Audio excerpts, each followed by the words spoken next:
Hello, আসসালামু আলাইকুম ওয়া রাহমাতুল্লাহি ওয়া বারাকাতুহু। কি অবস্থা আপনাদের সবার? আমি আশা করছি আপনারা সবাই অনেক অনেক ভালো আছেন। তো আজকে আমরা চলে আসলাম আমাদের ভার্ব যে সিরিজ রয়েছে, এই ভার্ব সিরিজের ৩ নাম্বার লেকচার নিয়ে। ১ নাম্বার লেকচারে আমরা কি দেখেছিলাম?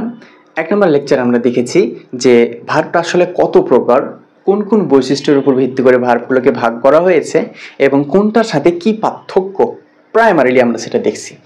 দ্বিতীয় ভিডিওতে আমরা কি দেখছি যে আমাদের অক্সিলারি ভার্বগুলো কত প্রকার, প্রকারের ভিতরে প্রকার কত প্রকার, মডাল ভার্বগুলো দেখছি এবং অক্সিলারি ভার্বের ভিতরে প্রকারের ভিতরে যে প্রকারগুলো রয়েছে সেইগুলোর ফাংশন নিয়ে, মানে ডু ভার্বগুলো কোন কোন জায়গায় ব্যবহার হয় ইংলিশ গ্রামারে, হ্যাভ ভার্বগুলো কোথায় কোথায় ব্যবহার হয় এবং বি ভার্বগুলো কোথায় কোথায় ব্যবহার, এইটা নিয়ে আমরা আলোচনা করেছি।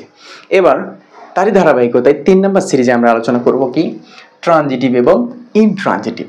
ঠিক আছে, তো আজকের এই ভিডিওতে আমরা দেখব যে এই ইনট্রানজিটিভ ভার্বগুলো আমাদের ইংলিশ গ্রামারে কোথায় কোথায় ব্যবহার হয়, ইনট্রানজিটিভ ভার্ব কোনগুলো, কিভাবে এটা একটা ইনট্রানজিটিভ থেকে ট্রানজিটিভ হয়ে যায়, আবার ট্রানজিটিভ থেকে ইনট্রানজিটিভ হয়ে যায়। ঠিক আছে, এটা নিয়ে আমরা আলোচনা করব। তো ভিডিওটা দেখতে থাকেন। ইংরেজিতে এই শুধু ট্রানজিটিভ আর ইনট্রানজিটিভ না, আরও কত কি শিখতে পারবেন, জাস্ট শুধু স্টে এবং দেখতে থাকুন। ঠিক আছে, তো আমি প্রথমেই একটা স্ট্যাটিস্টিক নিয়ে কাজ করতে চাচ্ছি যে ভাইয়া আমি তো ভার্ব পড়তেছি, ইংলিশ কিন্তু একটা সাবজেক্ট, এটা মানে মহাভারত কিছু না। আমার ফিজিক্স, কেমিস্ট্রি, বায়োলজি এখানে যেরকম এগুলো সাবজেক্ট, ইংলিশ একটা সাবজেক্ট, এটা মহাভারত কিছু না। তো ভাইয়া এই ইংরেজিতে একটা গুরুত্বপূর্ণ টপিক হচ্ছে ভার্ব, তো এই ভার্ব হচ্ছে আসলে কতটি আছে, তাই না? এরকম একটা প্রশ্ন আসে না যে আমরা ট্রানজিটিভ আর ইনট্রানজিটিভ নিয়ে তো পড়াশোনা করতেছি, তো আসলে এই ভার্বগুলো কতটি? ফার্স্ট অফ অল আমরা দেখি ভার্বের স্ট্যাটিস্টিকটা। তো এই যে ভার্ব, ইংরেজিতে আমাদের ভার্ব আছে 10,000 প্লাস। কত ভাইয়া? বললাম 10,000 প্লাস। তে ভাই এটা কেমন কথা? ইংরেজি এত বড় একটা ইন্টারন্যাশনাল ল্যাঙ্গুয়েজ, মাত্র 10,000 ভার্ব রয়েছে। আমার এই স্ট্যাটিস্টিক্সে একটা বেজ আছে, পারপাসটা হচ্ছে কি যে আমি এটা শুধুমাত্র বেজ ফর্মের উপর ভিত্তি করে ভাগ করছি, বেজ ফর্ম। এবার বুঝতে পারছেন, মানে ইংরেজিতে যতগুলো ভার্ব রয়েছে সেই ভার্বগুলোর ভিতরে বেজ ফর্মের ভিত্তিতে যা যদি আমি জাস্টিফাই করতে যাই, ভার্বের তো ফর্ম অনেক, present form, past form, future form, gerund form, ING form, infinitive form অনেক আছে, তাই না? কিন্তু জাস্ট বেজ ফর্মের উপর ভিত্তি করে আমার ভার্ব হচ্ছে 10,000 প্লাস। তো আমি প্লাসটাকে কাউন্ট করতেছি না, ধরে নিলাম যে আমার 10,000 ভার্ব রয়েছে। ল্যাঙ্গুয়েজ কিন্তু একটা প্রতিনিয়ত পরিবর্তনশীল, ঠিক আছে, মানে প্রতিনিয়ত পরিবর্তন হতে আছে। এখানে নতুন নতুন ওয়ার্ড, নতুন নতুন ভার্ব, নতুন নতুন নাউন, নতুন নতুন সব কিছু যুক্ত হচ্ছে। তো আমরা এই 2025 সাল পর্যন্ত ধরে নিলাম বলতে একটা আনুমানিক স্ট্যাটিস্টিক যে আমাদের 10,000 বেজ ফর্ম ভার্ব রয়েছে। যত কাজ আমাদের এই 10,000 ভার্বকে নিয়ে। ওকে, এখন এর ভিতরে আমার ট্রানজিটিভ ভার্বের সংখ্যা কত? এর ভিতরে আমার ট্রানজিটিভ ভার্বের সংখ্যা কত? ট্রানজিটিভ ভার্ব, ট্রানজিটিভ ভার্বের সংখ্যা হচ্ছে 3,000 প্লাস। কত? 3,000 প্লাস। তো আমি প্লাসটাকে বাদিয়ে দিলাম, ধরে নিলাম আমার এই 10,000-এর ভিতরে বেস ফর্মের ভিতরে আমার ট্রানজিটিভ ফর্ম বা ট্রানজিটিভ ভার্ব হচ্ছে কত? 3,000। ওকে, এরপর চিন্তা করলাম যে আমার হচ্ছে intransitive verb, intransitive verb. Intransitive ভার্বের সংখ্যা কত তাহলে? ইনট্রানজিটিভ ভার্বের সংখ্যা হচ্ছে 2,000 প্লাস। ঠিক আছে, বুঝতে পারছেন? 2,000 প্লাস, প্লাসটা বাদ দিলাম, আমরা ধরে নিচ্ছি। তাহলে আমরা দেখলাম আমাদের যে 10,000 ভার্ব রয়েছে, এই 10,000 ভার্বের ভিতরে আমার 5,000 ভার্ব নিয়ে পড়াশোনা।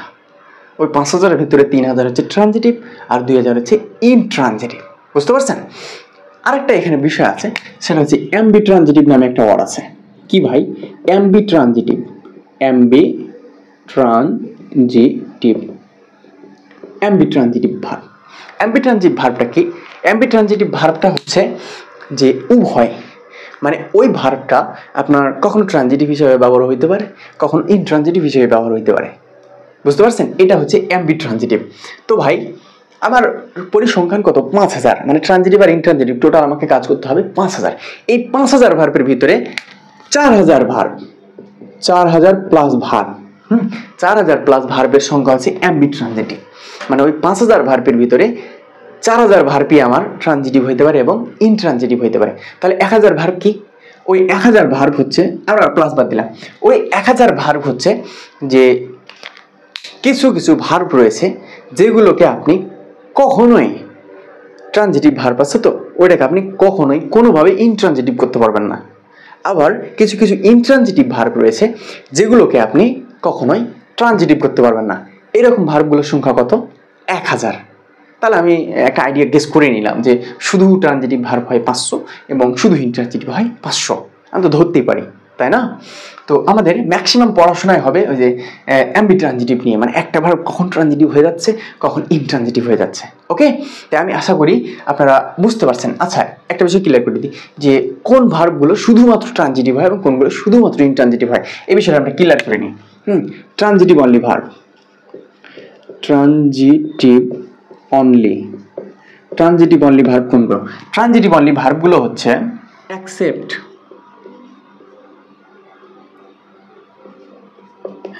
অ্যাডমায়ার, বিলিভ, কনসিডার, এই তো এগুলো।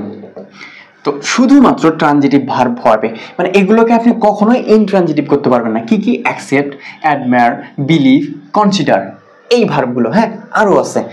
আবার শুধুমাত্র ইনট্রানজিটিভ ভার্ব হয়, ইনট্রানজিটিভ, ইনট্রানজিটিভ অনলি ভার্ব। এগুলো কোনগুলো? এগুলো হচ্ছে আপনার গো, ফল, স্লিপ, লাই, ওয়েট, মানে আমাদের যে 1000 ভার্বগুলো রয়েছে না, যেগুলোকে কখনোই ট্রানজিটিভ থেকে ইনট্রানজিটিভ করা যায় না বা ইনট্রানজিটিভ থেকে ট্রানজিটিভ করা যায় না, এই ভার্বগুলো শুধু ট্রানজিটিভ। এগুলো সব সময় ভাই বাক্যের আপনি যেইখানে পান এগুলোকে কখনোই ইনট্রানজিটিভ হতে পারে না। কোনগুলো? অ্যাকসেপ্ট, অ্যাডমায়ার, বিলিভ, কনসিডার, এই লেভেলের আরও আছে। তারপর হচ্ছে ইনট্রানজিটিভ, গো, ফল, স্লিপ, লাইক, ওয়েট, এগুলোকে কখনোই আপনি কি করতে পারবেন না? ট্রানজিটিভ করতে পারবেন না। তো আমি আশা করি আপনারা বুঝতে পারছেন। তার মানে আমাদের ভার্বের খুঁটি যদি এটা হয়, হ্যাঁ, এই 10,000-এর খুঁটি যদি এইটা হয়, তো এটা এখান থেকে এটি হচ্ছে আমাদের 5000। এই 5000-এর ভিতরে আবার ভাগ, 5000-এর ভিতরে ভাগ হচ্ছে আমাদের 3000 হচ্ছে কি ট্রানজিটিভ, আর এই 2000 হচ্ছে ইনট্রানজিটিভ, আর এর ভিতরে ভাগ হচ্ছে এটা হচ্ছে আমাদের কি অ্যাম্বিট্রানজিটিভ। এই 1000 হচ্ছে ফাঁকা, এই 1000-এর ভিতরে হচ্ছে এই ভাগগুলো। হ্যাঁ, তাহলে আজকে আমাদের লেকচারে আমরা কি পড়বো? আজকে একটা কথা বলি, যারা হচ্ছে আপনারা এইচএসসিতে সায়েন্স পড়ছেন বা এসএসসিতে সায়েন্স পড়ছেন, তারা জীবজগতের শ্রেণীবিন্যাস পড়েননি? ওখানে আমরা হচ্ছে প্রথম অধ্যায় ছিল, বিভিন্ন পর্ব পড়ছিলাম, যে মলাস্কা পর্ব, হ্যাঁ, অ্যাভেস্ট পর্ব, একানোডার্মাটা পর্ব পড়েছিলাম না? এই পর্বগুলোর আমরা 5টা-6টা করে বৈশিষ্ট্য পড়ছিলাম। ওই বৈশিষ্ট্যগুলো দিয়ে ওই পর্বের প্রাণীগুলোকে আমরা ফাইন্ড আউট করতে পারতেছিলাম। এখন আমরা যদি কোনো একটা নতুন প্রাণী আবিষ্কার করি, তো আমরা দেখি যে ওই প্রাণীর বৈশিষ্ট্যগুলো আমাদের কোন পর্বের সাথে মিলে, যে পর্বের সাথে মিলছে ওইটা ওই পর্বের, তাই না? সেই রকমই আমরা এখন ট্রানজিটিভ ভার্বের বৈশিষ্ট্যগুলো পড়বো। হাতে গোনা 3000 ভার্বের জন্য, 3000 ভার্বকে নিয়ে তো আমাদের খেলা, তাই না? ট্রানজিটিভ ভার্বের বৈশিষ্ট্যগুলো আমি যদি জানি, একটা বাক্যের ভিতরে দিলে এটা কি ট্রানজিটিভ নাকি ইনট্রানজিটিভ, তাহলে আমরা বৈশিষ্ট্যগুলো মিলাবো। যদি মিলে যায় ট্রানজিটিভের, তাহলে সেটা ট্রানজিটিভ। যদি ইনট্রানজিটিভের বৈশিষ্ট্যগুলো মিলে, তাহলে সেটা ইনট্রানজিটিভ।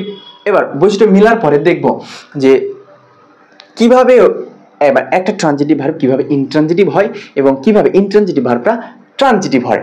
যদি দেখি যে হচ্ছে ট্রানজিটিভ থেকে ইনট্রানজিটিভ করার ফাংশন আছে, তাহলে কি করব? ওটাকে দেখবো যে ওটা হচ্ছে আমাদের কি ইনট্রানজিটিভ। ওটাও আমরা জানবো যে ট্রানজিটিভ থেকে ইনট্রানজিটিভ করার 4টা মতো পদ্ধতি, আবার ইনট্রানজিটিভ থেকে 4টা মতো 8টা হচ্ছে রুলস। ঠিক আছে, এই নিয়ে আমাদের হচ্ছে ক্লাস শেষ হবে। তো আমাদের টার্গেট হবে ট্রানজিটিভ ভার্বের বৈশিষ্ট্য, ইনট্রানজিটিভ ভার্বের বৈশিষ্ট্য, আর কিভাবে মানে এটা থেকে ওটা রূপান্তর করা যায়। ওকে, তো চলুন শুরু করি। আরেকটা কথা, আরেকটা কথাটা হচ্ছে যে আমি ওই যে বৈশিষ্ট্যগুলো পড়বো না, ওই বৈশিষ্ট্যগুলো বোঝার জন্য আমাকে একটা জিনিস জানা লাগবে। সেটা হচ্ছে কি? সেটা হচ্ছে অবজেক্ট। এখন আমরা দেখব, মানে ওই বৈশিষ্ট্যগুলো বোঝার জন্য আমাদেরকে ইংরেজিতে অবজেক্ট সম্পর্কে জানা লাগবে। এখন অনেকে বলতে পারে, এ তো আমাদের নাগালের বাইরে চলে গেল, আবার ভালোই তো লাগছে কথা। মানে অবশ্যই ভালো লাগবে, কারণ আমি এখন আপনাকে দেখাবো ইংরেজিতে অবজেক্ট কত রকমের হইতে পারে, কতভাবে রিফর্ম হইতে পারে, এবং আমি আপনাকে অবজেক্ট পড়ানোর মাধ্যমে দেখিয়ে দেব। একটা সেন্টেন্স গঠনের জন্য সাবজেক্ট ভার্ব অবজেক্ট দরকার হয় না? আমি আজকে সাবজেক্ট ভার্ব না, অবজেক্ট অপশনটা একদম ক্লোজ, কত রকমের অবজেক্ট হইতে পারে আপনাকে দিয়ে দিব। আপনি সেন্টেন্স বানানোর জন্য অবজেক্ট তৈরি করে রেডি থাকবেন, কিন্তু বারবার সাবজেক্ট খুঁজে পাবেন না। কেন? কারণ আমি ওগুলো পড়াইনি, সাবজেক্ট পড়াবো। তো আমি এখন অবজেক্ট পড়াবো। তো আমি এখন আপনাদেরকে দেখাবো যে ইংরেজিতে অবজেক্ট কত রকমের হইতে পারে। ওকে, তাহলে এখন আমরা কি দেখবো যে ইংরেজিতে অবজেক্ট কত রকমের কিভাবে হতে পারে। ওকে, চলেন শুরু করি। এই যে এখানে আমি একটা সেন্টেন্স দিয়েছি যে I need a book, I need a book, আমার একটা বই দরকার। তো এখানে আমি বলে দিচ্ছি অবজেক্ট কোনটুকু। হ্যাঁ, এখানে অবজেক্ট হচ্ছে আমার এই যে এ বুক, এটা হচ্ছে আমার কি অবজেক্ট, এ বুকটা হচ্ছে আমার অবজেক্ট। এবং আমি এটাও বলে দিচ্ছি এটা কি অবজেক্ট, এটা হচ্ছে আমার ডিরেক্ট অবজেক্ট, এটার নাম হচ্ছে কি আমার ডিরেক্ট অবজেক্ট, ডিরেক্ট অবজেক্ট, বা অনেকে এটাকে ভালোবেসে বলে সিম্পল অবজেক্ট, সিম্পল অবজেক্ট। এটা হচ্ছে আমার কি সিম্পল অবজেক্ট। তো এখন কথা হচ্ছে যে আচ্ছা এটা এটা যে অবজেক্ট, এটা শনাক্ত করতে কি আপনাদের খুব কষ্ট হলো? আমরা কি জানি সেন্টেন্স গঠনের একটা স্বাভাবিক স্ট্রাকচার কি? আমাদের সাবজেক্ট, তারপর হচ্ছে একটা ভার্ব, তারপর হচ্ছে একটা অবজেক্ট, অবজেক্ট, তাই না? এখন এই সেন্টেন্স থেকে আমি যদি বলি যে আচ্ছা অবজেক্টের বৈশিষ্ট্য বলেন তো দেখি দুইটা, তো একটা বলতে পারা যাবে যে অবজেক্টটা আমাদের বাক্যের শেষে বসে, তাই না? শেষে বসেছে না? আরেকটা বৈশিষ্ট্য যে অবজেক্টটা আমাদের ভার্বের পরে বসে, বলা যায় না এখান থেকে? সেই রকম আমি ওইটা থেকে ফাইন্ড আউট করছি যে আই নিড এ বুক, তার মানে হচ্ছে নিড আমার ভার্ব, ভার্বের পরে যেটা থাকবে সেটা হচ্ছে আমার অবজেক্ট। তাহলে এই বুকটা হচ্ছে আমার অবজেক্ট, আমি এটার নামও দিয়ে দিয়েছি, এটা হচ্ছে আমার ডিরেক্ট অবজেক্ট বা এটা সিম্পল অবজেক্ট। এখন কথা হচ্ছে যে আপনি কিভাবে বুঝলেন এটা ডিরেক্ট অবজেক্ট? আমি এখানে নোট করতেছি না, নোট করলে অনেক বড় হয়ে যাবে, আপনি লিখে নেবেন। ডিরেক্ট অবজেক্ট ফাইন্ড আউট করার সূত্রটা হচ্ছে যে কাজটা যার উপরে করা হবে, ভার্বের কাজটি যার উপর করা হবে সেটা হচ্ছে আমার কি ডিরেক্ট অবজেক্ট। দেখেন তো, আই নিড এ বুক, আমার একটা বই দরকার। আই নিড, এটার অর্থ কি দাঁড়াচ্ছে? যে আমার প্রয়োজন, আমার প্রয়োজন, কি প্রয়োজন, তাই না? প্রশ্নটা এরকম হয়ে যাচ্ছে না? তাহলে কাজ বই প্রয়োজন, তাহলে কাজটা বইয়ের উপরে হয়ে যাচ্ছে না? যার উপরে কাজটা হয় বইটা আমার দরকার, তাহলে ভার্বের কাজটা যার উপরে হবে সেটা হবে আমার কি ডিরেক্ট অবজেক্ট। ডিরেক্ট অবজেক্ট বুঝতে পারছেন? এখন আপনি যদি ডিরেক্ট অবজেক্ট বুঝে থাকেন তাহলে এখানে দেখেন যে এ বুকের জায়গাতে আপনি তো এ পেন দিতে পারেন, এ টেবিল দিতে পারেন, এ চেয়ার দিতে পারেন, এভরিথিং, যত নাউন আছে, নাউন এবং প্রোনাউন আপনি সব দিতে পারেন। তাহলে দেখেন কত বাক্য আপনি গঠন করতে পারতেছেন শুধুমাত্র সিম্পল অবজেক্ট দিয়ে। আমি আশা করি আমি যেটা বুঝাতে চাচ্ছি সেটা আপনি বুঝতে পারছেন। হ্যাঁ, ওকে ফাইন। এরপরে 2 নম্বর সেন্টেন্স। 2 নম্বর সেন্টেন্স কি? He gave me a pen, he gave me a pen. ভার্বের পরে আমার অবজেক্ট হচ্ছে মি এবং হচ্ছে পেন। ভাই এখানে দুটো অবজেক্ট হয়ে গেল কেন? দুটো অবজেক্ট হোক, আমি অবজেক্ট জানি একটা, সেটা কি ডিরেক্ট অবজেক্ট। ডিরেক্ট অবজেক্টের সংজ্ঞা কি? যে ভার্বের কাজটা যার উপরে হবে। He gave me a pen, সে আমাকে দিছে, কি দিচ্ছে? কি দিছে ভাই? পেন দিছে না? তাহলে কাজটা কাকে ঘিরে কেন্দ্র করে হচ্ছে? পেনকে, তাই না? তাহলে আমার এই পেনটা হচ্ছে আমার কি ডিরেক্ট অবজেক্ট, এই পেনটা হচ্ছে আমার ডিরেক্ট অবজেক্ট, এই পেন। আর মিটা, এই মিটা হচ্ছে আমার ইনডিরেক্ট অবজেক্ট, মিটা হচ্ছে আমার ইনডিরেক্ট অবজেক্ট। আবার আগের মতো প্রশ্ন, ভাই ডিরেক্ট অবজেক্টের কথা তো বললেন, ভার্বের কাজটা যার উপরে হবে, তাহলে ইনডিরেক্টটা কিভাবে? ইনডিরেক্টটা হচ্ছে যে বাক্যটা যাকে উদ্দেশ্য করে করা হবে। আপনি একটা বাক্য গঠন করতেছেন, কাকে উদ্দেশ্য করে করতেছেন? হি গেভ মি, সে আমাকে দিছে, কাকে দিচ্ছে? উদ্দেশ্যটা কে? আমাকে। সে যে পেন না কলম, পেনের এখানে আপনি বুক দিতে পারেন, সে যে দিচ্ছে কাকে দিচ্ছে? উদ্দেশ্য আমি না, মি না? তো এই মিটা হচ্ছে আমার ইনডিরেক্ট অবজেক্ট। তাহলে ইনডিরেক্ট অবজেক্টের সংজ্ঞাটা কি?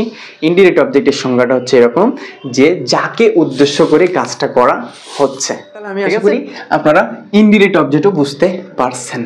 এরপরের সেন্টেন্সটা কি? এরপরের সেন্টেন্সটা হচ্ছে সি লুকড অ্যাট হিম, সে তার দিকে তাকিয়ে আছে। তো এখানে আমার অবজেক্ট কি? এই যে অ্যাট হিম, এবং আমি এটার নামও বলে দেবো, এটার নাম বলবো যে এটা হচ্ছে আমার প্রিপজিশনাল ফ্রেজ। Prepositional object. বোঝা গেল? না, কারণ আপনি তো বললেন না যে প্রিপজিশন অবজেক্ট কি, মানে কিভাবে বুঝবো। 1 নম্বরে ডিরেক্ট বললেন, 2 নম্বরে ইনডিরেক্ট বললেন, 3 নম্বরে হচ্ছে প্রিপজিশনাল অবজেক্ট। এর কাহিনীটা কি? এর কাহিনী হচ্ছে যদি ভার্বের পরে আপনি দেখেন একটা প্রিপজিশন আছে আর প্রিপজিশনের পরে কোনো কিছু আছে। ও আরেকটা বিষয়, অবজেক্ট হতে পারে কি? অবজেক্ট হতে পারে নাউন এবং প্রোনাউন। এখানে কি আছে? অ্যাট হিম, প্রোনাউন আছে, তাই না? তার মানে প্রিপজিশনাল অবজেক্ট চেনার উপায়টা হচ্ছে যদি একটা প্রিপজিশনের পরে কোনো অবজেক্ট থাকে তাহলে সেটার নাম কি? Prepositional object. সহজ। তাহলে প্রিপজিশনও আমাদের অবজেক্ট হইতে পারে। দেখেন তো, সিলিউট, সে তাকিয়েছিল, মানে তাকিয়েছিল অ্যাট হিম, তার দিকে, সে তার দিকে তাকিয়েছিল। তো এটা অ্যাটটা আমাদের প্রিপজিশন না, হিমটা আমাদের প্রোনাউন না। তো প্রিপজিশনের পরে যখন কোনো নাউন বা প্রোনাউন আসবে তখন সেটা হবে আমাদের কি? Prepositional object. এখন এখানে অ্যাট প্রিপজিশনের জায়গায় আপনি আরো প্রিপজিশন আছে, ওইগুলো দেন, সমস্যা কোথায়? আপনি আরেকটা বাক্য তৈরি করতে পারবেন। হিম আছে না, হিম প্রোনাউন, তো হিম তো শুধু প্রোনাউন না, প্রোনাউন তো আরো আছে, তাই না? হি, সি, ইট, দে, দেম, এগুলো আছে না, ওইগুলো দিয়ে আপনি অবভিয়াসলি অনেক সেন্টেন্স তৈরি করতে পারবেন, মানে অবজেক্ট তৈরি করতে পারবেন। ওকে, যা করে বুঝতে পারছেন। এরপরে পরের সেন্টেন্সটা বলছে হি ড্রিমড এ ড্রিম।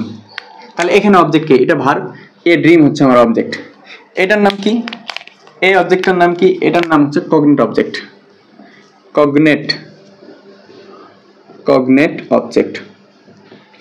তো বলেন এখন কগনেট অবজেক্টের কাহিনীটা বলেন। কগনেট অবজেক্টের কাহিনীটা হচ্ছে যে আপনি একটু সেন্টেন্সটা দিয়ে লক্ষ্য করেন যে মূল যে ভার্ব রয়েছে সেই মূল ভার্বটার রুট অর যুক্ত যদি নাউন থাকে, মানে অবজেক্ট থাকে, নাউন বা প্রোনাউন থাকে, তাহলে সেটা আমার কগনেট অবজেক্ট। বোঝা যায় নাই? দেখেন এখানে আছে আমার কি? ড্রিমড। এখানে আমার হচ্ছে ড্রিমড, এখানে আমার হচ্ছে ড্রিমড, আর অবজেক্টের জায়গায় কি আছে? ড্রিম, নাউন হচ্ছে ড্রিম, তাই না? এখন এই ড্রিমের জায়গায় ধরলেন আমার হচ্ছে স্লিপড, SLEPT, স্লিপড আছে না? আর নাউনের জায়গাতে আছে স্লিপ। তাহলে এই স্লিপটাই হবে আমার কি? Cognate object. বুঝতে পারছেন? কগনেট অবজেক্ট চেনা কত সহজ। আরো আছে, আপনি যদি এখানে হচ্ছে ইয়া দেন, কি? স্যাং দেন, গান করা, এখানে দিলেন সং, এই তো। বুঝতে পারছেন? তার মানে ভার্ব যেটা থাকবে ওইটা রুট অর যুক্ত যদি নাউন থাকে সেটার নাম কি? Cognate object. বুঝতে পারছেন? ওকে, তাহলে এটা কমপ্লিট। এরপর হচ্ছে he was given a prize. He was given, এই যে ওয়াজ গিভেন, এটা হচ্ছে ভার্ব, তাহলে এ প্রাইজ এটা হচ্ছে আমার কি? অবজেক্ট। এ প্রাইজটা হচ্ছে আমার অবজেক্ট। তো এই অবজেক্টটার নাম কি ভাই? এই অবজেক্টটার নাম হচ্ছে retained object. Retained object. Okay fine. এবার এইটা কাহিনীটা বলেন ভাই, এবার রিটেইন অবজেক্ট কাহিনীটা বলেন। রিটেইন অবজেক্টের কাহিনী হচ্ছে যে অ্যাক্টিভ ভয়েসে যেটা আমার অবজেক্ট থাকবে, প্যাসিভ ভয়েসে যদি সেইটাই অবজেক্ট থাকে তাহলে সেটাকে বলে আমাদের রিটেইনড অবজেক্ট। বুঝলাম না বিষয়টা, তাই না? আচ্ছা আমি বলি, আচ্ছা হি ওয়াজ গিভেন এ প্রাইজ, এটার অ্যাক্টিভ ভয়েস করেন। ভয়েস আমি যদিও পড়াইনি, তো এটার অ্যাক্টিভ ভয়েসটা এরকম হবে যে সামওয়ান, হ্যাঁ এটা কি আছে? ওয়াজ গিভেন আছে, তার মানে গেভ, সামওয়ান গেভ, হি আছে তাহলে হিম, সামওয়ান গেভ হিম, আর এ প্রাইজ, এই তো। এটা হচ্ছে আমার অ্যাক্টিভ ভয়েস, যে someone gave him a prize, কেউ তাকে মানে একটা প্রাইজ দিছে। ওকে ফাইন, দিতেই পারে। তো তারপরে কি হয়েছে? এই অ্যাক্টিভ ভয়েসে আমার অবজেক্ট কে? অ্যাক্টিভ ভয়েসে আমার অবজেক্ট হচ্ছে হিম এবং হচ্ছে এ প্রাইজ, দুইটা অবজেক্ট। এখন এই অ্যাক্টিভ ভয়েসটাকে আমি প্যাসিভ করব। তো অ্যাক্টিভকে প্যাসিভ করার সিস্টেম কি? আমি তো বলি বারবার যে অ্যাক্টিভের ফর্ম হচ্ছে কর্তা, হ্যাঁ, প্লাস হচ্ছে ক্রিয়া, আর এটা হচ্ছে কি? কর্ম, সরি এটা হচ্ছে কর্ম, এটা হচ্ছে অ্যাক্টিভ। প্যাসিভে কি হবে? কর্মটা সামনে আসবে, এখানে একটা বিভার বসবে, ঠিক আছে? এখানে একটা বিভার, তারপরে একটা পাস্ট পার্টিসিপল, ওকে, তারপরে কি বসবে? একটা বাই বসবে, তারপরে কর্তা। এই তো আমাদের হচ্ছে প্যাসিভ, অ্যাক্টিভ থেকে প্যাসিভ। তে আমার এখানে প্রথমে কি হবে? কর্মটা সামনে আসবে, তাই না? তাহলে এবারকে কর্ম হিম এবং প্রাইজ, দুইটা অবজেক্ট। এই দুইটা অবজেক্টের ভিতরে আপনি হি কে সামনে নিয়ে এসেও প্যাসিভ করতে পারেন, আবার এ প্রাইজ কে সামনে নিয়ে এসেও প্যাসিভ করতে পারেন। তো এইখানে কি করছে, হি ওয়াজ গিভ, তার মানে হিটাকে নিয়ে আসছে। এই যে হিমের সাবজেক্টিভ ফর্ম কি হি, তার মানে ওরা এই হিমটাকে নিয়ে আসছে। ওকে ফাইন, হিম নিয়ে আসলো। বি ভার্ব কি, এটা পাস্ট ফর্ম আছে, তো পাস্ট আছে মানে পাস্ট ফর্মে আছে, সো এটা পাস্ট পার্টিসিপল হবে। তাহলে ওয়াজ হলো, ওয়াজ গিভেন, হ্যাঁ পাস্ট পার্টিসিপল ফর্ম গিভেন, তাহলে হি ওয়াজ গিভেন। এন্ড এ প্রাইসটা দেখেন, এ প্রাইস অ্যাক্টিভ ভয়েসে যেখানে ছিল, প্যাসিভ ভয়েসে আমার এ প্রাইস সেইখানেই আছে। কাহিনীটা বুঝতে পারছেন? অ্যাক্টিভ ভয়েসে মানে দুইটা সহজ কথা, অ্যাক্টিভ ভয়েসে যদি দুইটা অবজেক্ট থাকে, ওই দুইটা অবজেক্টের ভিতরে যে কোনো একটাকে সামনে নিয়ে এসে প্যাসিভ করা যায়, তাহলে অতিরিক্ত যেটা দ্বিতীয় যেটা অবজেক্ট, ও অ্যাক্টিভ ভয়েসে অবজেক্ট থাকছে, প্যাসিভ ভয়েসে অবজেক্ট থাকছে, ওই অবজেক্টটার নাম হচ্ছে আমাদের কি, রিটেইনড অবজেক্ট। বুঝতে পারছেন? এবার আশা করি আমি বুঝতে পারছেন। ওকে ফাইন, ওইটা হলো। এবার পরের অবজেক্টটা কি, যে দে মেড হিম ক্যাপ্টেন, তারা তাকে ক্যাপ্টেন বানাইছে। তো এইখানে আমার অবজেক্ট কি বলেন, মেড যদি ভার্ব হয় তাহলে আমার অবজেক্ট হচ্ছে হিম ক্যাপ্টেন, হিম ক্যাপ্টেন। এই অবজেক্টটার নাম হচ্ছে কি জানেন, এই অবজেক্টটার নাম হচ্ছে অবজেক্টিভ কমপ্লিমেন্ট, অবজেক্টিভ কমপ্লিমেন্ট, এটার নাম কি, অবজেক্টিভ কমপ্লিমেন্ট। তো এটার কাহিনীটা বলেন, অবজেক্টিভ কমপ্লিমেন্ট অবজেক্ট কিভাবে চিনবো, তার আগে কমপ্লিমেন্ট একটা আলোচনা করি। কমপ্লিমেন্ট আলোচনা করার আগে চলে কমপ্লিমেন্ট কত প্রকার ওইটা জানি। কমপ্লিমেন্ট দুই প্রকার, subjective complement, objective complement. Subjective কমপ্লিমেন্টের কাজ কি, সাবজেক্টিভ কমপ্লিমেন্টের কাজ হচ্ছে ও সাবজেক্ট সম্পর্কে অতিরিক্ত তথ্য দিবে। ও সাবজেক্ট আছে, একটা সেন্টেন্সে সাবজেক্ট আছে, ওই সাবজেক্টেরই আরেকটা তথ্য দিবে, ওই তথ্যটা ওই সাবজেক্টেরই। আর অবজেক্টিভ কমপ্লিমেন্টের কাজ কি, ওর কথা হচ্ছে যে অবজেক্ট যে থাকবে ওর সম্পর্কে আরেকটা অতিরিক্ত তথ্য দিবে, বা হচ্ছে বাক্যের অর্থটা সম্পূর্ণ করবে, অতিরিক্ত তথ্যটা দিয়ে বাক্যের অর্থটা কি করবে, সম্পূর্ণ করবে। এখানে দেখেন যে দে মেড হিম, তারা তাকে বানাইছে, এখান থেকে তো আমাদের বাক্য কমপ্লিট।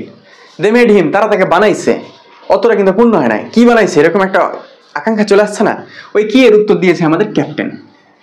তাহলে এই ক্যাপ্টেনটা হচ্ছে আমাদের কি, কমপ্লিমেন্ট। কি কমপ্লিমেন্ট, অবজেক্টিভ, কারণ অবজেক্টে যে আছে তার সম্পর্কে তথ্য দিচ্ছে, যেই হিম সেই তো ক্যাপ্টেন, তাই না, অতিরিক্ত তথ্য দিচ্ছে। সো এই ক্যাপ্টেনটা হচ্ছে আমাদের কি, কমপ্লিমেন্ট, যেহেতু অবজেক্টিভের কমপ্লিমেন্ট বোঝাচ্ছে।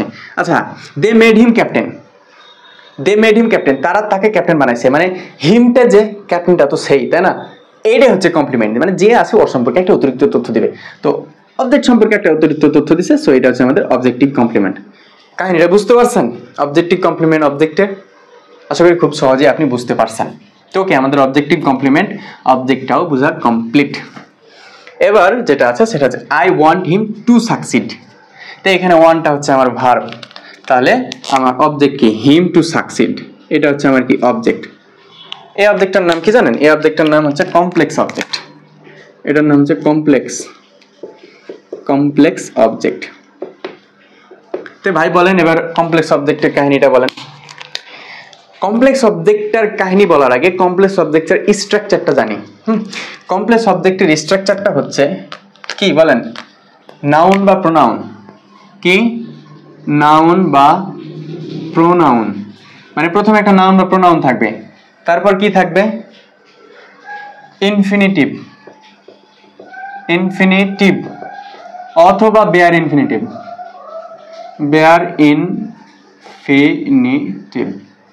কিছু বোঝা গেল? যখন আপনি এই স্ট্রাকচারটা পাবেন, মানে একটা নাউন অথবা একটা প্রোনাউন পাবেন, তারপরে একটা ইনফিনিটিভ পাবেন, কখনো ইনফিনিটিভ পাবেন, কখনো বেয়ার ইনফিনিটিভ পাবেন। Do you know infinitive? সহজ, সবাই জানে। ইনফিনিটিভ হচ্ছে সামনে একটা টু থাকবে, তারপরে ভার্বের একটা থাকবে, কি বেস ফর্ম থাকবে। আর বেয়ার ইনফিনিটিভ কি, এটা হচ্ছে ফাঁকিবাজ। ফাঁকিবাজ মানে কেমন, যে আপনি প্রথমে নাউন এবং প্রোনাউন পাবেন, তো তারপরে দেখবেন যে ডিরেক্ট ভার্বের বেস ফর্ম, মানে টুটা নাই। কি হলো, টু না থাকলে ইনফিনিটিভ কেমন হবে? ওটার নাম হচ্ছে বেয়ার ইনফিনিটিভ। কিভাবে বুঝবো যে টু নাই তারপর ওটা বেয়ার ইনফিনিটিভ? বোঝার উপায়টা হচ্ছে আমাদের যে মেন ভার্ব আছে না, এই যে মেড, মানে নাউন বা প্রোনাউনের আগে তো কিছু থাকা লাগবে, কমপ্লেক্স অবজেক্ট ডট ডট ওটা অবজেক্ট। তো মেন ভার্বের জায়গাতে কয়েকটা ভার্ব থাকবে, যেমন হচ্ছে মেক থাকবে, এই যে এখানে মেক থেকে মেড হয়েছে, মেক, লেট, বিড, ডেয়ার, হ্যাঁ, এই ভার্বগুলো কয়েকটা ভার্ব আছে, আর কয়েকটা ভার্ব আছে, বেশি নাই।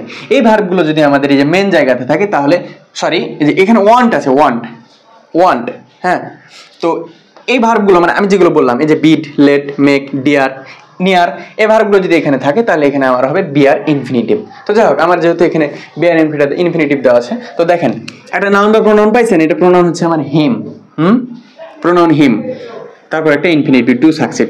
সো এই পুরো স্ট্রাকচারটার নাম হচ্ছে আমার কি?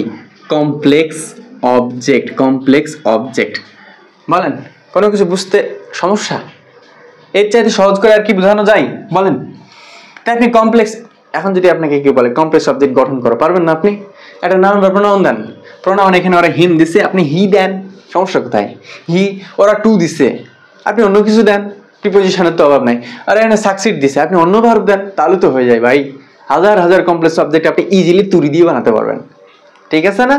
তো আমাদের কমপ্লেক্স অবজেক্টটাকে সহজ অবজেক্ট করে নিলাম, ঠিক আছে? আজ থেকে এটার নাম হচ্ছে সহজ। আচ্ছা, একটা কুইজ প্রশ্ন, আমি প্রথম স্ট্যাটিস্টিক নিয়ে আলোচনা করলাম না? তাহলে ইনফিনিটিভ, আচ্ছা ইংরেজি বাক্যে ইনফিনিটিভ ভার্বের সংখ্যা কত? কমেন্টে জানাবেন, দেখি কে সঠিক উত্তর দেয়। ওকে, ইনফিনিটিভ মানে ভার্বের সংখ্যা কত, ঠিক আছে বলবেন, কমেন্টে বলবেন, কমেন্টে। ওকে, তারপরে পার্সেন্টেজ সি ব্লেমড হারসেলফ, তাহলে এটা হচ্ছে আমার ভার্ব ব্লেমড, আর হারসেলফ এটা তো বুঝতে পারছি, ভার্বের পরে যেটা অবজেক্ট হারসেলফ। এই অবজেক্টের নাম কি জানেন? Reflexive object.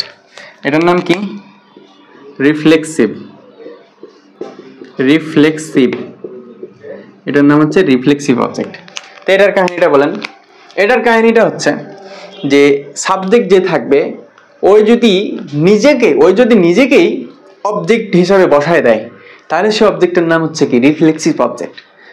দেখেন সি ব্লেম, সে দোষারোপ করতেছে হারসেলফ, তাকে, সেই তাকে, যেই সেই হার না, হারসেলফ না, তো সেই তাকে দোষারোপ করছে। সো এটা হচ্ছে আমাদের রিফ্লেক্সিভ প্রোনাউন। এখানে হারসেলফ আছে, এখানে সি, এখানে হি দেন না, সরি এখানে হচ্ছে হ্যাঁ হি দিলেন হারসেলফ, এখানে অন্য কিছু দিলেন, দে দিলেন দেমসেলফ। সহজ রিফ্লেক্সিভ অবজেক্ট বুঝতে পারছেন? ওকে, আমি আশা করি আপনি রিফ্লেক্সিভ অবজেক্টও বুঝতে পারছেন। এবার পরের sentence, they hugged each other. They hugged each other, তাহলে হাগ এটা হচ্ছে ভার্ব, আমার অবজেক্ট হচ্ছে কি? Each other. তো এই অবজেক্টটা কি অবজেক্ট? নাম বলেন। এটার নাম রেসিপ্রোকাল। Reciprocal object, reciprocal. আচ্ছা, এই ওয়ার্ডগুলো কি আপনার চিনতে খুব কষ্ট হচ্ছে? রিফ্লেক্সিভ, রেসিপ্রোকাল, এগুলো হচ্ছে প্রোনাউন। আমার লেকচার আছে, খুব শীঘ্রই প্রোনাউনের লেকচার আছে, তো এগুলো হচ্ছে প্রোনাউনের পার্ট। হ্যাঁ, তো এটা হচ্ছে কি? দে হাগড ইচ আদার, এটা হচ্ছে আমার রেসিপ্রোকাল অবজেক্ট। রেসিপ্রোকাল অবজেক্টটা কি? এর কাহিনীটা কি? এর কাহিনীটা হচ্ছে যে দুইজন থাকবে, দুইজনই দুজনকে মানে দুইজনই কাজ করবে, এরকম একটা বিষয়। দেখেন তো, দে হাগ, তারা হচ্ছে কলাকলি করলো, ইচ আদার একে অপরকে, এই ওকে ওই ওকে কলাকলি করলো, তাই না? তার মানে একে অপরের সাথে দুজনেই কাজ করতেছে না, ইচ আদার। তো এই ইচ আদারটা হচ্ছে আমার কি? Reciprocal object. রেসিপ্রোকাল প্রোনাউনটা আমাদের অবজেক্ট হিসাবে ব্যবহৃত হতে পারে, এটা হচ্ছে পয়েন্ট কথা। তো এখানে আরেকটা কথা হচ্ছে, আমরা অনেক সময় কনফিউজ করে ফেলি, হ্যাঁ, যে রেসিপ্রোকাল আর ডিস্ট্রিবিউটিভ, এটা নিয়ে আমরা কিন্তু অনেকে কনফিউজড হয়ে পড়ে যাই, যে কোনটা রেসিপ্রোকাল কোনটা ডিস্ট্রিবিউটিভ। রেসিপ্রোকাল, হ্যাঁ, রেসিপ্রোকাল হচ্ছে ইচ আদার, ইচ আদার বা হচ্ছে অ্যানাদার, অন অ্যানাদার, এগুলো হচ্ছে আমাদের রেসিপ্রোকাল। আর ডিস্ট্রিবিউটিভটা কি? ডিস্ট্রিবিউটিভটা হচ্ছে এই ইচ থাকবে কমা আলাদা আলাদা, আদার আলাদা আলাদা, হ্যাঁ অ্যানাদার, এগুলো হচ্ছে আমাদের কি? ডিস্ট্রিবিউটিভ। বোঝা গেল? এখানে অনেকে গুলিয়ে ফেলে যে কোনটা রেসিপ্রোকাল আর কোনটা ডিস্ট্রিবিউটিভ। তো ইচ আদার এটা হচ্ছে আমার কি? Reciprocal object. ইচ আদারের জায়গায় আপনি ওয়ান আনাদার দিতে পারেন, এখানে হাগ ভার্বটা চেঞ্জ করে দিয়ে এখানে ওয়ান আনাদার দিতে পারেন, আর একটা অবজেক্ট হয়ে গেল, তাই না? আশা করি এটা বুঝতে পারছেন। এবারে সেন্টেন্সটা হচ্ছে আমার কি? I find it easy. I find it easy, এখানে অবজেক্ট আমাদের কোনটা? ইট ইজি না? ইজি না ভাই, ইজিতে যদি আপনি রাইট দেন তাহলে কিন্তু ভুলে যাবে, ইজি আমাদের এখানে অবজেক্ট না। কেন? এটি কি? ইজি হচ্ছে আমাদের এখানে অ্যাডজেক্টিভ, ইজি আমাদের এখানে কি? অ্যাডজেক্টিভ, ইজি আমাদের এখানে কি? অ্যাডজেক্টিভ। অনেকে এটাকে অ্যাডভার্ব বলে, হ্যাঁ এটা ভুল, এটা অ্যাডভার্ব না, এটা হচ্ছে আমার কি? অ্যাডজেক্টিভ, এটা হচ্ছে আমার অ্যাডজেক্টিভ। সো একটা কথা বলি, যে এখানে এই ইজিটা কিন্তু আমার অবজেক্ট না। তো একটা প্রশ্ন চলে আসতে পারে, আমার অবজেক্ট হচ্ছে জাস্ট ইট, একটা প্রশ্ন চলে আসতে পারে যে ইজিটা এখানে অ্যাডজেক্টিভ হিসেবে ব্যবহৃত হলো, তো ইজিটা আমার অবজেক্ট হলো না। তো ইংরেজিতে এরকম আর কোন কোন জিনিস আছে যেটা আমাদের অবজেক্ট মানে হয় না? অনেকগুলো তো দেখতেছি আমরা, অনেকগুলো টপিক আমাদের অবজেক্ট হচ্ছে, তো অবজেক্ট হয় না কোনগুলো একটু নোট করে নেন। অবজেক্ট হয় না হচ্ছে আপনার অ্যাডজেক্টিভ, প্রথমে এটা দিয়ে শুরু করলাম। তারপরে আপনার হচ্ছে অ্যাডভার্ব, তারপরে প্রিপোজিশন। প্রিপোজিশনাল অবজেক্ট মানে হচ্ছে প্রিপোজিশনের পরে কোনো অবজেক্ট থাকবে কিন্তু প্রিপোজিশনটা না, হ্যাঁ, প্রিপোজিশন অবজেক্ট হইতে পারে না। তারপরে হচ্ছে আপনার কনজাংশন অবজেক্ট হইতে পারে না। তারপরে আপনার ইন্টারজেকশন অবজেক্ট হইতে পারে না। তারপরে হচ্ছে আপনার আর্টিকেল অবজেক্ট হইতে পারে না। তারপরে হচ্ছে আপনার কোয়ান্টিফায়ার অবজেক্ট হতে পারে না। তো যেগুলোর ভিতরে অবজেক্ট হতে পারে না তার ভিতরে ইজিটা হচ্ছে কি অ্যাডজেক্টিভ। সো ইজিটা আমার এখানে কি অবজেক্ট নয়। তো ইট অবজেক্টটা কি? ইট অবজেক্টটা হচ্ছে ডামি অবজেক্ট। এটার নাম কি? Dummy object. এটা কি ডামি অবজেক্ট? তো ডামি অবজেক্টের কাহিনীটা বলেন। ডামি অবজেক্টটার কাহিনী হচ্ছে যে ধরেন আপনি এই সেন্টেন্সটা বানাচ্ছেন, সহজ করে বোঝায়, আই ফাইন্ড ড্যাশ ইজি, আমি সহজেই খুঁজে পাইলাম এটা, আমি সহজে এটা খুঁজে পেলাম। তখন এটা বলতে কোনো ব্যক্তি কি বোঝাচ্ছে, নাকি কোনো বস্তু বোঝাচ্ছে, নাকি অন্য কিছু বোঝাচ্ছে? এটাকে নির্দিষ্ট করে বলা যাচ্ছে আমি সহজে খুঁজে পেলাম, এটা বলতে এটা কি? এইরকম কনফিউশনে যখন পড়ে যাবেন, মানে আপনি একটা সেন্টেন্স বানাচ্ছেন, অবজেক্ট দরকার, কিন্তু আপনি নির্দিষ্ট নন যে আমার অবজেক্টটা কি, ওই জায়গাতে আপনি ইট বসাই দেবেন। সোজা ব্যাখ্যা, ওই জায়গাতে আপনি ইট বসাই দিবেন। মানে ডামি অবজেক্টটা হচ্ছে এটা কোনো নির্দিষ্ট ব্যক্তি বা বস্তুকে বোঝাবে না, শুধুমাত্র বাক্যের গঠন ঠিক রাখার জন্য এখানে ইটটা আমাদের অবজেক্ট হিসাবে ব্যবহার হয়েছে। ঠিক আছে, পরের সেন্টেন্স কি বলছে যে আই এনজয় রিডিং, আমি পড়াশোনাটাকে এনজয় করি। এনজয়ের পরে রিডিং, এটা হচ্ছে আমার কি অবজেক্ট, রিডিং। এই অবজেক্টটার নাম কি? এই অবজেক্টটার নাম হচ্ছে জিরান্ট অবজেক্ট। কি? Gerund object. এটার কাহিনী কি? একদম সহজ। ভার্বের আইএনজি ফর্মকে কি বলা হয়? জিরান্ট। যদি ভার্বের আইএনজি ফর্মটা বাক্যে অবজেক্টের জায়গায় বসে অবজেক্ট হিসাবে, তাহলে সেটা আমাদের কি বলা হবে? Gerund object. এখন আপনি এই রিডিং এর জায়গাতে যত ভার্ব আছে 10,000 বসাবেন, 10,000 সেন্টেন্সের অবজেক্ট আপনি পেয়ে যাচ্ছেন। ঠিক আছে, তাহলে এটা আমাদের gerund object. She hopes to win, এই টু উইন কি আমরা সবাই জানি, এটা হচ্ছে ইনফিনিটিভ ফর্ম, তার মানে এটা ইনফিনিটিভ অবজেক্ট। বোঝা গেল? এখানে আর কোনো ব্যাখ্যা নাই, মানে ভার্বের পরে যদি ইনফিনিটিভ বসে তাহলে সেটা আমাদের কি ইনফিনিটিভ অবজেক্ট। এরপরে I know that he let, এটা কি অবজেক্ট ভাই? এটা হচ্ছে ক্লজাল অবজেক্ট। এটা হচ্ছে ক্লজাল অবজেক্ট। একটা ক্লজের উপাদান কি? একটা হচ্ছে সাবজেক্ট আর এটা হচ্ছে ফাইনাইট ভার্ব। ফাইনাইট ভার্ব সম্পর্কে জানেন? খুব শীঘ্রই আসছে, এরপরে আসবে ফাইনাইট এবং নন ফাইনাইট নিয়ে। তো এই যে দেখেন, একটা সাবজেক্ট এবং একটা ফাইনাইট ভার্ব। হি লেড, এটা হচ্ছে আমার কি ক্লজ, দ্যাট দিয়ে এটাকে হচ্ছে যুক্ত করা হয়েছে। দ্যাট হি লেড, এটা হচ্ছে আমার পুরো ক্লজ, তার মানে নো এর পরে দ্যাট হি লেড, এটা হচ্ছে আমার পুরো অবজেক্ট। এই অবজেক্টটার নাম কি ভাই? আমার ক্লজাল অবজেক্ট, তার মানে ক্লজ অবজেক্ট হইতে পারে। Okay fine. আর আছে? আর কয়েকটা আছে মাত্র। হি লেড মি, নাকি সরি হি কল্ড মি, সে আমার ডাক দিল। কল, এটা হচ্ছে ভার্ব, তাহলে আমার অবজেক্ট হচ্ছে মি। এই অবজেক্টটার নাম হচ্ছে প্রোনাউন অ্যাজ অবজেক্ট। এটা কি? Pronoun as object. এই অবজেক্টটা মানে এই সেন্টেন্সটা দেওয়ার লক্ষ্য হচ্ছে যে আমরা কখনো কখনো প্রোনাউনকে অবজেক্ট হিসাবে দেখতে পাবো, অবজেক্ট হিসাবে। ইমিটা আমাদের প্রোনাউন না, আরো তো প্রোনাউন আছে, আই, মি, হ্যাঁ, উই, দে, দেম, ইট, এগুলো আমাদের প্রোনাউন না? ওই প্রোনাউনটাও কখনো আমাদের কি হতে পারে? অবজেক্ট হতে পারে। হি কল্ড মি, সো এটা হচ্ছে প্রোনাউন অ্যাজ অবজেক্ট। ঠিক আছে, এরপরে সেন্টেন্সটা কি? সি বট, এটা হচ্ছে আমাদের main verb. Pen and notebook, pen এটা একটা নাউন, এটা একটা নাউন, এই দুইটা নাউনকে অ্যান্ড দিয়ে যুক্ত করা হয়েছে, দিয়ে এটার একটা কঠিন নাম দিয়ে দিয়েছে, সেটা হচ্ছে কম্পাউন্ড। কি ভাই? Compound object. যখন একাধিক অবজেক্ট, এর কাহিনীটা কি, যে যখন একাধিক অবজেক্টের জায়গাতে অ্যান্ড দিয়ে যুক্ত হবে বা অবজেক্টের জায়গাতে বসবে, তখন সেটার নাম হবে কি কম্পাউন্ড অবজেক্ট। যেহেতু ভার্বের পরে আমাদের একাধিক নাউন আছে, সো এটা হচ্ছে আমাদের কি কম্পাউন্ড অবজেক্ট। আপনি অন্য যে কোনো নাউন, যে কোনো দুটো প্রোনাউনকে অ্যান্ড দিয়ে যুক্ত করে বসাই দিবেন, সেটা হয়ে যাবে কি কম্পাউন্ড অবজেক্ট। আমরা এখানে মোটামুটি 13-14 রকমের অবজেক্ট দেখলাম। আমার ডিরেক্ট দেখলাম, ইনডিরেক্ট, প্রিপোজিশন অবজেক্ট হিসেবে ব্যবহৃত হতে পারে। প্রিপোজিশনাল অবজেক্ট, কগনেট অবজেক্টও দেখালাম যে মূল রডের সাথে, রিটেইনড হচ্ছে প্যাসিভ ভয়েসে, অ্যাক্টিভ ভয়েসে, অবজেক্টিভ কমপ্লিমেন্ট এটা তো বুঝালাম, কমপ্লেক্স যে গঠন তো আমি দিয়েছি, তারপর reflexive, reciprocal, dummy, gerund, infinitive, clausal, prepositional, compound, pronoun. এগুলো দেওয়ার উদ্দেশ্য হচ্ছে যে ইংরেজিতে যে টপিকগুলো রয়েছে, এই টপিকগুলোর ভিতরে কোন কোন টপিকটা আমার অবজেক্ট হিসাবে ব্যবহৃত হতে পারে। আমি আশা করি আপনি খুব সহজেই বুঝতে পারছেন।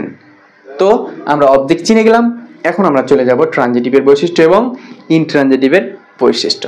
ঠিক আছে, এখন আমরা দেখব যে হচ্ছে আমাদের ট্রানজিটিভ ভার্বগুলোর বৈশিষ্ট্য কি কি। হ্যাঁ, আমাদের যে 3000 ভার্ব দেখালাম না, ওই 3000 ভার্বের মানে শনাক্ত করতে যে বৈশিষ্ট্যগুলো দরকার সে বৈশিষ্ট্যগুলো আমি এখানে দিয়েছি। এখন এই বৈশিষ্ট্যগুলো আমরা দেখব, ঠিক আছে। তারপর বাক্যে কোনো ভার্ব দেখা মাত্রই এই বৈশিষ্ট্যের সাথে মিলাবো, যদি মিলে যায় তাহলে সেটা হচ্ছে আমাদের ট্রানজিটিভ ভার্ব। ওকে, তো বেশি না, মাত্র 10টা বৈশিষ্ট্য আছে। এক নম্বর বৈশিষ্ট্যটা হচ্ছে যে অবজেক্ট ছাড়া অর্থ অসম্পূর্ণ। আমি যে একটু আগে অবজেক্ট পড়ালাম, তো প্রথম কথাটা হচ্ছে আমার ট্রানজিটিভ যদি ভার্বটা হয়, যদি অবজেক্ট না থাকে তাহলে সেই ভার্বটার অর্থটা অসম্পূর্ণ হয়ে যায়, বাক্যটার অর্থ অসম্পূর্ণ হয়ে যায়। দেখেন আমি একটা সেন্টেন্স দিয়েছি যে হি বট এ কার। যদি আমি এই কার অপশনটুকু বাদ দিয়ে দিই, যদি বলি হি বট, সে কিনেছিল, মানে অর্থটা কি সম্পূর্ণ হচ্ছে? সে কিনেছিল, কি কিনেছিল? উত্তর তো পাওয়া যাচ্ছে না কি এর, তাই না? তো যখন আমি হচ্ছে কার বসাবো, হি বট এ কার, সে একটা গাড়ি কিনেছিল, তখন আমরা অবভিয়াসলি সেন্টেন্সটা ফুল একটা অর্থ পেয়ে যাচ্ছি, তাই না? তাহলে আমরা এক নম্বর বৈশিষ্ট্য দেখলাম যে অবজেক্ট ছাড়া অর্থ সম্পূর্ণ কার? ট্রানজিটিভ ভার্বের। তার মানে ট্রানজিটিভ ভার্ব থাকতে হলে তার একটা অবজেক্ট থাকা মাস্ট, বাধ্যতামূলক। ওকে, এক নম্বর গেল। 2 নম্বর, হোম বা হট দিয়ে প্রশ্ন করলে উত্তর মিলে। আপনি এই যে একটা সেন্টেন্স দেখলেন যে হি রিডস এ বুক, ওটাকে আপনি হট দিয়ে প্রশ্ন করেন, হি রিডস এ বুক, সে কি পড়ে? সে বই পড়ে, ঠিক আছে না? আপনি হট দিয়ে উত্তর পাচ্ছেন না, হুম দিয়ে প্রশ্ন করেন, উত্তর পাবেন। বা এক্ষেত্রে হয়তো হুম দিয়ে প্রশ্নের উত্তর নাই, কিন্তু আরো অন্যান্য জায়গায় অবজেক্ট যদি আলাদা থাকে, হ্যাঁ, সাবজেক্ট যদি আলাদা থাকে, তাহলে হুম দিয়ে প্রশ্ন করবেন, আপনি উত্তর পেয়ে যাবেন। তাহলে হট দিয়ে যখন প্রশ্ন করছি যে সে কি পড়ে, সে কি পড়ে, হ্যাঁ, তখন আমরা অবভিয়াসলি পেয়ে যাচ্ছি যে সে হচ্ছে বই পড়ে। 2 নম্বর বৈশিষ্ট্যটা বুঝতে পারলাম ট্রানজিটিভ ভার্বের। এবার 3 নম্বর বৈশিষ্ট্য, যে প্যাসিভ ভয়েস করা যায়। একটু আগে তো আমি দেখালাম যে অবজেক্ট আপনার প্যাসিভ ভয়েসও হতে পারে, তাই না? তো যে বাক্যটা দেখবেন, ওই বাক্যটাতে যদি আপনাকে বলে যে এটা কি ট্রানজিটিভ ভার্ব, তাহলে ওটার প্যাসিভ ভয়েস করার ট্রাই করবেন। যদি প্যাসিভ ভয়েস করতে পারেন তাহলে সেটা হচ্ছে কি ট্রানজিটিভ ভার্ব। দেখেন একটা উদাহরণ, যে হি সিংস এ সং, সে একটা গান গাইলো, ঠিক আছে, সে একটা গান গাইলো। তো আপনার যদি প্যাসিভ করা লাগে তাহলে কি কি থাকা লাগবে? কর্তা, কর্ম এবং কর্তা, ক্রিয়া এবং কর্ম থাকা লাগবে। তো আমার এখানে কর্ম কি? এ সং, হ্যাঁ, ক্রিয়া কি? সং, আর কর্তা কি? হি। তাহলে আমি যদি এটাকে প্যাসিভ করি তাহলে এ সংটা সামনে আসবে, তারপর একটা বিভার্ব, তারপর এটা পাস্ট পার্টিসিপল ফর্ম, তারপর হিয়ার অবজেক্টিভ ফর্ম হিম। তার মানে আমরা এটাকে হচ্ছে প্যাসিভ ভয়েস করতে পাচ্ছি। তাহলে আমাদের এই সিংটা কি ট্রানজিটিভ ভার্ব। বুঝতে পারলেন? আমি আশা করি এটা বুঝতে পারছেন। এবার ডিরেক্ট অবজেক্ট পাশাপাশি ইনডিরেক্ট অবজেক্টও থাকতে পারে। ট্রানজিটিভ ভার্বের আরেকটা বৈশিষ্ট্য হচ্ছে যে ডিরেক্ট অবজেক্ট থাকবে, মানে প্রথম অবজেক্টটা থাকবে। ডিরেক্ট অবজেক্টটা কি বললাম একটু আগে, যে যার উপরে কাজটা করা হবে সে হচ্ছে ডিরেক্ট অবজেক্ট, বা এভাবে প্রশ্ন করলেই উত্তর ডিরেক্ট অবজেক্ট পেয়ে যাবো। তো ডিরেক্ট অবজেক্টের পাশাপাশি আমাদের ওই একই বাক্যই ওই ভার্বটা যদি ট্রানজিটিভ হয় তাহলে ইনডিরেক্টও নিতে পারে, ঠিক আছে? এই যে দেখেন, এই গেভটা হচ্ছে আমার এখানে ট্রানজিটিভ ভার্ব, আমার এই গিফটটা হচ্ছে আমার কি ডিরেক্ট অবজেক্ট, আর মিটা একটু আগে দেখালাম এটা হচ্ছে আমার ইনডিরেক্ট অবজেক্ট, তাই না? তাহলে আমরা দেখতে পেলাম যে ট্রানজিটিভ ভার্বটা কখনো কখনো ডিরেক্ট অবজেক্টের পাশাপাশি ইনডিরেক্ট অবজেক্টও নিতে পারে। বুঝতে পারলেন ট্রানজিটিভ ভার্বের এই বৈশিষ্ট্যটা? আমি আশা করি বুঝতে পারছেন। এরপর হচ্ছে আরেকটা বৈশিষ্ট্য কি, অ্যাকশন ভার্ব হয়। মানে ট্রানজিটিভ যে ভার্বটা সেটা হচ্ছে অ্যাকশন ভার্ব হয়। মানে অ্যাকশন মানে কি, কাজ করা বুঝাবে, তাই না? কোন একটা কাজ করা বুঝাবে। তো অ্যাকশন ভার্ব বলতে এই যে দেখেন, বিল্ড, বিল্ড মানে কি নির্মাণ করা বা তৈরি করা, কাজ করা বোঝাচ্ছে না? ইট, ইট মানে তো খাওয়া, খাওয়াও একটা কাজ করা বোঝায় কিন্তু। তারপরে গিভ, দেওয়া, এটাও একটা কাজ করা। রিড, পড়া। তার মানে আমি বুঝতে পারলাম যে ট্রানজিটিভ ভার্বগুলো সবসময় অ্যাকশন ভার্ব হয়, মানে ট্রানজিটিভ ভার্বগুলো দ্বারা কাজ করা বোঝাবে, ঠিক আছে? এর পরের বৈশিষ্ট্যটা, যে ভার্বের পরে নাউন বা প্রোনাউন থাকবে। এটা একটু ট্রিকি, চিন্তা করলে প্রত্যেকটা বৈশিষ্ট্য একই, জাস্ট একটু আলাদা আলাদা ভাবে আমি দিচ্ছি যাতে এটাকে ফিল করা যায়। হ্যাঁ, বলছে কি ভার্বের পরে নাউন বা প্রোনাউন থাকবে, তাই না? তো আমরা তো জানি যে ভার্বের পরে যদি অবজেক্ট ছাড়া তো অর্থ সম্পূর্ণ, আর অবজেক্ট হইতে পারে নাউন এবং প্রোনাউন, তাহলে তো ভার্বের পরে নাউন বা প্রোনাউন থাকবেই, তাই না? তো এখানে কি দিয়েছে যে she likes him, she likes him, আর এখানে একটা প্রোনাউন দিছে, তাই না? তাহলে হচ্ছে আমার এটা ট্রানজিটিভ ভার্ব, লাইকটা ট্রানজিটিভ ভার্ব। কি কারণে? কারণ তারপরে একটা প্রোনাউন আছে, অথবা নাউন থাকলেও এই লাইকটা আমার কি হতো? ট্রানজিটিভ ভার্ব হতো। ঠিক আছে, বুঝতে পারছেন? একদম সহজ। এরপরে ট্রানজিটিভ এর পরে সাধারণত প্রিপোজিশন হয় না, মানে ট্রানজিটিভ ভার্বটার পরে সাধারণত প্রিপোজিশন বসে না। অসাধারণত মানে হচ্ছে বড় ধরনের ইউজ বা ওই যে লিটারেচার যখন হচ্ছে প্রয়োগ করবেন তখন হয়তো ইউজ হতে পারে, কিন্তু সাধারণভাবে আমাদের প্রিপোজিশন ইউজ হয় না। এই যে একটা সেন্টেন্স দিয়েছি, সি এনজয়স অফ মিউজিক, এ বাক্যটা কি সঠিক? এটা সঠিক নয়, কারণ এটা যদি আমার ট্রানজিটিভ ভার্ব হয় তাহলে এরপরে আমার প্রিপোজিশন কখনো বসতে পারে না, কখনো না, মানে যে সাধারণত বসে না। তাহলে এই বাক্যটা কিরকম হবে? যে সি এনজয়স, হ্যাঁ, সি এনজয়স কি মিউজিক, প্রিপোজিশনটা হবে না এখানে। বোঝা গেল? এখানে প্রিপোজিশনটা। পরের বৈশিষ্ট্যটি বলছে যে ট্রানজিটিভ কখনো ইনফিনিটিভ বা অবজেক্ট ক্লজ নেই, মানে ট্রানজিটিভ ভার্বটা অবজেক্ট হিসাবে কখনো ইনফিনিটিভকেও নিতে পারে, ইনফিনিটিভ তো অবজেক্ট হতে পারে আমরা বললাম, অথবা অবজেক্ট ক্লজকে নিতে পারে, মানে ক্লজকেও অবজেক্ট হিসাবে নিতে পারে। এটা হচ্ছে একটা বৈশিষ্ট্য তার। দেখেন যে হি ওয়ান্টস টু লিভ, এই যে আমরা তো দেখালাম যে টু প্লাস ভার্বের বেস ফর্ম এটা হচ্ছে আমার কি? ইনফিনিটিভ। তো যেহেতু এই ওয়ান্ট ভার্বটার পরে একটা ইনফিনিটিভ আসছে, তার মানে আমি অবভিয়াসলি সিওরলি বলতে পারি যে ওয়ান্টটা হচ্ছে আমার কি? Transitive verb. বুঝতে পারছেন? তাহলে ইনফিনিটিভ নিতে পারে, আবার কখনো অবজেক্ট ক্লজ নিতে পারে। এই যে I think that he is right, এই যে দ্যাট হি ইজ রাইট এটা হচ্ছে আমার ক্লজ, যেহেতু অবজেক্টের জায়গায় বসেছে সো এটা অবজেক্টিভ ক্লজ। তো আমরা দেখতেছি এই থিঙ্ক ভার্বটা আমার হচ্ছে অবজেক্টিভ ক্লজ নিছে, তার মানে এই থিঙ্কটা আমার কি? Transitive verb. বুঝতে পারছেন ভাই? বুঝতে পারছেন? একদম সহজ, ট্রানজিটিভ ভার্ব শনাক্ত করা একদম সহজ। ট্রানজিটিভ ভার্বের আরেকটা বৈশিষ্ট্য হচ্ছে যে পজিটিভ স্ট্রাকচারের ভূমিকা রাখে। পজিটিভ স্ট্রাকচার জানেন? পজিটিভ স্ট্রাকচারটা হচ্ছে এরকম যে সেন্সটা বুঝেন, যে এখানে কেউ কাজ করে না, নিজে কেউ কাজ করে না, মানে অলস, এখানে নিজে কেউ কাজ করে না, কি করে? অন্যকে দিয়ে কাজটা করায় নাই। এইরকম ধরেন আপনি একটা বাক্য তৈরি করছেন, হ্যাঁ, যে আপনার বাসায় একটা জিনিস লাগবে, তো আপনি সেটা আনতে যাচ্ছেন না, কাউকে ফোন করে নিয়ে আসালেন, মানে এখানে আপনি কাজ করছেন না, অন্যকে দিয়ে কাজ করিয়ে নিচ্ছেন। এইরকম যখন আপনি কোনো সেন্টেন্স বানাবেন তখন আপনাকে পজিটিভ সেন্সটা ব্যবহার করতে হবে, মানে এই সেন্সটাকে বলা হয় পজিটিভ সেন্স।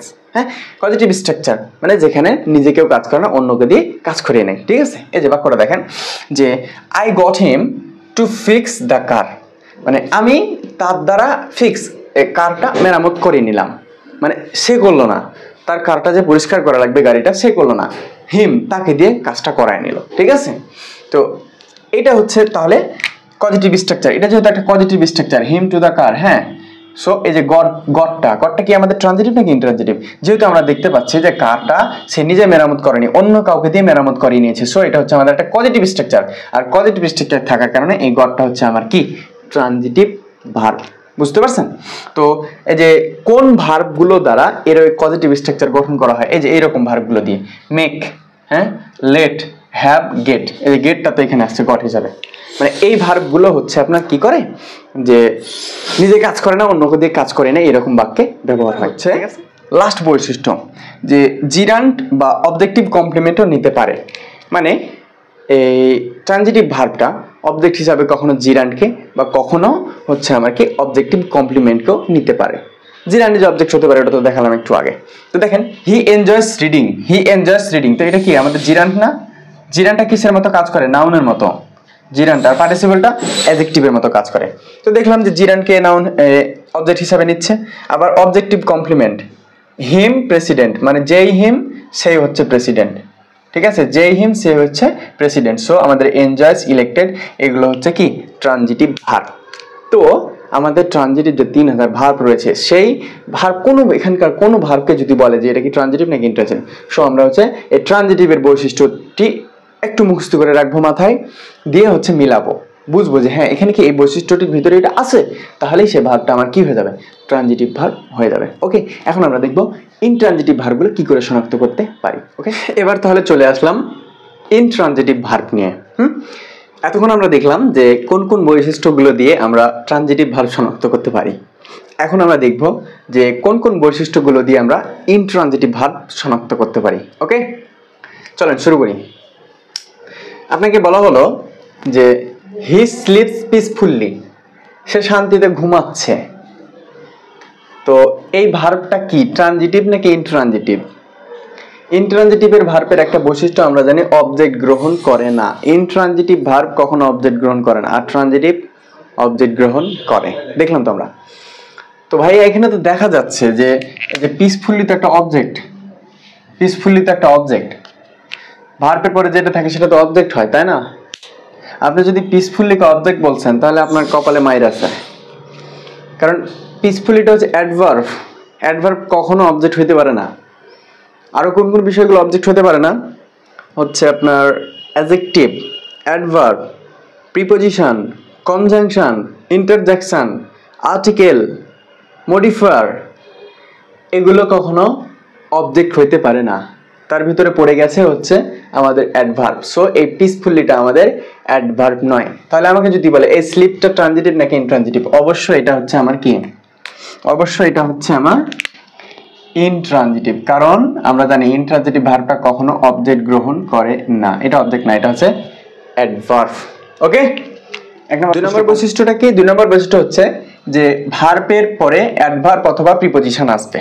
তাই তো আমি তো বললাম যে অবজেক্ট হতে পারে না, অ্যাডভার্ব, প্রিপোজিশন, কনজাংশন, ইন্টারজেকশন, এগুলো আর্টিকেল, কোয়ান্টিফায়ার, এগুলো, ঠিক আছে? তার মানে ভার্বের পরে অবশ্যই আসবে অ্যাডভার্ব এবং হচ্ছে প্রিপোজিশন। দেখেন সি রানস কুইকলি, কুইকলি কিন্তু এখানে আমার ই না, অবজেক্ট না, এটা হচ্ছে আমার অ্যাডভার্ব। সো আমরা দেখতে পাচ্ছি যে হচ্ছে এই রান ভার্বটার পরে আমাদের অ্যাডভার্ব আসছে, তার মানে এটা হচ্ছে আমাদের কি, ইনট্রানজিটিভ।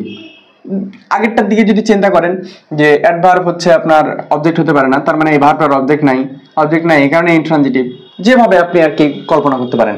তারপর আরেকটা হচ্ছে দে ওয়েন্ট টু স্কুল, এই যে ওয়েন্ট, এই ভার্বটার পরে আমার কি আসছে, প্রিপোজিশন আসছে না, প্রিপোজিশন। তাহলে আমরা দেখলাম যে ইনট্রানজিটিভ ভার্বের দুইটা বৈশিষ্ট্য, একটা হচ্ছে ওর পরে অ্যাডভার্ব আসতে পারে অথবা ওর পরে প্রিপোজিশন আসতে পারে। তাহলে এ ওয়েন্ট, এ রান, এগুলো হচ্ছে কি, ইনট্রানজিটিভ ভার্ব। ঠিক আছে, আশা করি বুঝতে পারছেন। এরপরে যে প্যাসিভ ভয়েস গঠন হয় না, আমরা ওইখানে দেখলাম, ট্রানজিটিভে দেখলাম যে ওইখানে প্যাসিভ ভয়েস গঠন করা যায়, কারণ সুস্পষ্ট অবজেক্ট থাকে, সেটাকে সামনে নিয়ে আসা যায়। আর এখানে হচ্ছে প্যাসিভ ভয়েস গঠন করা হয় না, এটা তো সহজ কথা, অবজেক্ট নাই তাই গঠন করা যায় না। এটা হচ্ছে থিওরিক্যালি, বাট প্র্যাকটিক্যালি দেখি যে he went to the school, এই ওয়েন্টটা কি ভার্ব, এই ওয়েন্টটা কি ট্রানজিটিভ নাকি ইনট্রানজিটিভ? অনেকে বলবে যে ভাই ওয়েন্টের পরে to the school, wow, prepositional একটা ফ্রেজ, তার মানে এটা অবজেক্ট, প্রিপোজিশনাল ফ্রেজ আছে, এটা হচ্ছে অবজেক্ট, আর অবজেক্ট যদি থাকে তাহলে তো ট্রানজিটিভ, তাহলে ওয়েন্টটা কি ট্রানজিটিভ? যদি বলছেন তাহলে কিন্তু কপালে দুঃখ আছে, এটা হচ্ছে আমার ইনট্রানজিটিভ। কি কারণে? কারণ এই যে টু প্লাস দি প্লাস হচ্ছে স্কুল, এটা হচ্ছে আমার কি, প্রিপোজিশনাল ফ্রেজ। আর আমি যেটা বললাম না কোনগুলো হচ্ছে অবজেক্ট হতে পারে না, ওর ভিতরে একটা হচ্ছে প্রিপোজিশনাল ফ্রেজ। প্রিপোজিশনাল ফ্রেজ কখনো অবজেক্ট হইতে পারে না, বুঝতে পারছেন বিষয়টা? যেহেতু প্রিপোজিশনাল ফ্রেজ অবজেক্ট হইতে পারে না, সো এ ওয়েন্ট ভার্বে কোনো অবজেক্ট নাই, এখানে অবজেক্ট নাই, তাই এই ওয়েন্টটা হচ্ছে আমার কি, ইনট্রানজিটিভ ভার্ব। বোঝা গেল ভাইয়া, বোঝা গেল? যদিও একটু অদ্ভুত, তারপরে এটাই বাস্তব। ঠিক আছে, এরপর অ্যাকশন শুধু সাবজেক্ট পর্যন্ত। ওইখানে দেখলাম যে ট্রানজিটিভ ভার্বগুলো কি হয়, অ্যাকশন ভার্ব হয়, কাজ করা বোঝায়। আর এখানে বলছি যে অ্যাকশনটা শুধুমাত্র সাবজেক্ট পর্যন্ত থাকবে। এক্স্যাক্টলি, অবজেক্ট নাই তো সাবজেক্ট, অবজেক্ট তো নাই, তাহলে ওর অ্যাকশন অবজেক্টে যাবে কেন, তাই না? তাহলে এটা একটা বৈশিষ্ট্য হচ্ছে ওর অ্যাকশনটা মানে কাজটা সাবজেক্ট পর্যন্ত সীমাবদ্ধ থাকবে। উদাহরণ, দ্য বেবি ক্রাইড, শিশুটি কান্না করছিল, যে কান্না করছিল কে, এ বেবি, তার মানে এই কাজটার অ্যাকশনটা কোথায় পর্যন্ত, বেবি, সাবজেক্ট পর্যন্ত, কারণ দা বেবি তোমাদের সাবজেক্ট, এখান পর্যন্ত সীমাবদ্ধ থাকতেছে। সো এই ক্রাইডটা হচ্ছে আমার কি, ইনট্রানজিটিভ ভার্ব। বুঝতে পারছেন ভাইয়া, বুঝতে পারছেন এই বৈশিষ্ট্যটা? এরপরে বলছে প্রিপোজিশনাল অবজেক্ট গ্রহণ করলেও ডিরেক্ট অবজেক্ট হয় না। প্রিপোজিশনাল অবজেক্ট গ্রহণ করলেও সেটা ডিরেক্ট অবজেক্ট হয় না। কিছু বোঝা গেল? চলেন একটা উদাহরণ দেখি, যে হি জাম্পড ওভার দ্য ওয়াল, এই জাম্পটা নিয়ে কথা বললাম কি, যে প্রিপোজিশনাল অবজেক্ট গ্রহণ করলেও ডিরেক্ট অবজেক্ট হয় না। তার মানে এই যে ওভার দ্য ওয়াল, এটা কিন্তু একটা অবজেক্ট। এখন আপনি বলতে পারেন যে একটু আগে বললেন প্রিপোজিশনাল তো অবজেক্ট কখনো নাকি, প্রিপোজিশনাল ফ্রেজ কখনো অবজেক্ট হতে পারে না, তো এখানে আবার অবজেক্ট বলছি কেন? এখানে একটা কাহিনী আছে। এখানে কিন্তু অবজেক্ট নাই, প্রিপোজিশনাল অবজেক্ট আছে। প্রিপোজিশনাল অবজেক্ট বলতে আমি এটা বোঝাচ্ছি যে এই যে দা ওয়াল তো অবজেক্ট, তাই না? বলছেন আপনারা দা ওয়ালকে আপনারা অবজেক্ট বলছেন, কিন্তু এই দা ওয়ালটা আমাদের এই জাম্পের অবজেক্ট না। এই দা ওয়ালটা হচ্ছে আমাদের অবজেক্ট অফ দা প্রিপোজিশন। এটার স্পেশাল নাম হচ্ছে কি, object, object of the preposition, of the preposition. বোঝা গেল? এই ওয়ালটা কিন্তু আমাদের এই জাম্পের হচ্ছে অবজেক্ট না, এই ওয়ালটা হচ্ছে আমাদের এই ওভারের মানে এই প্রিপোজিশনের, এই ওয়ালটা হচ্ছে অবজেক্ট অফ দ্য প্রিপোজিশন দিয়ে এটাকে বলছে প্রিপোজিশন অবজেক্ট। তো প্রিপোজিশন অবজেক্ট গ্রহণ করছে মানে প্রিপোজিশনটার অবজেক্ট গ্রহণ করছে, কিন্তু বাক্যের তো মেন যে আমার ভার্ব এটার তো অবজেক্ট গ্রহণ করে নাই। সো এজন্য বলতেছে যে প্রিপোজিশনাল অবজেক্ট গ্রহণ করলেও সেটা আমার ডিরেক্ট মানে এই মেন বাক্যের অবজেক্ট নয়। সো আমাদের এই জাম্পটা হচ্ছে ইনট্রানজিটিভ ভার্ব। একটু কঠিন মনে হলেও দুই একবার যদি প্র্যাকটিস করেন বিষয়টা ওকে ক্লিয়ার হয়ে যাবে। ঠিক আছে, এই বিষয়টা বুঝতে পারছেন? বিষয়টা বুঝতে পারছেন কি? এই দা ওয়ালটা কিন্তু আমার মেন ভার্বের মেন সেন্টেন্সের মেন ভার্বের অবজেক্ট না, এটা হচ্ছে অবজেক্ট অফ দ্য প্রিপোজিশন মানে প্রিপোজিশনটার অবজেক্ট। ঠিক আছে, সো এখানে আমরা কোনো অবজেক্ট নাই, তার কারণে এই জাম্পটা হবে আমার কি ইনট্রানজিটিভ ভার্ব। ওকে, আমি আশা করি বুঝতে পারছেন। এরপর একটা কি বলছে যে many intransitive verb denotes movement, state, emotion. মানে অনেক ইনট্রানজিটিভ ভার্ব আছে যেগুলো হচ্ছে আপনার মুভমেন্ট নড়াচড়া বোঝাবে, স্টেট অবস্থা বোঝাবে, ইমোশন বিভিন্ন আবেগ বোঝাবে। ঠিক আছে, মানে এই অনেকগুলো হচ্ছে ইনট্রানজিটিভ ভার্ব এগুলো আর কি বোঝাবে।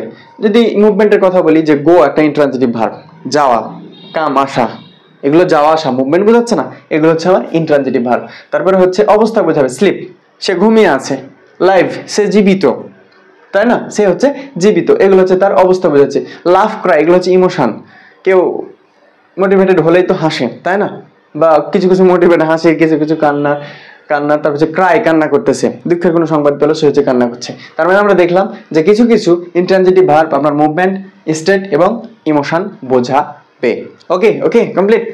এরপরে আমাদের পরের বৈশিষ্ট্য হচ্ছে ইনট্রানজিটিভ ভার্ব ব্যবহার করেও মিনিংফুল অ্যান্ড কমপ্লিট সেন্টেন্স তৈরি করা যায়।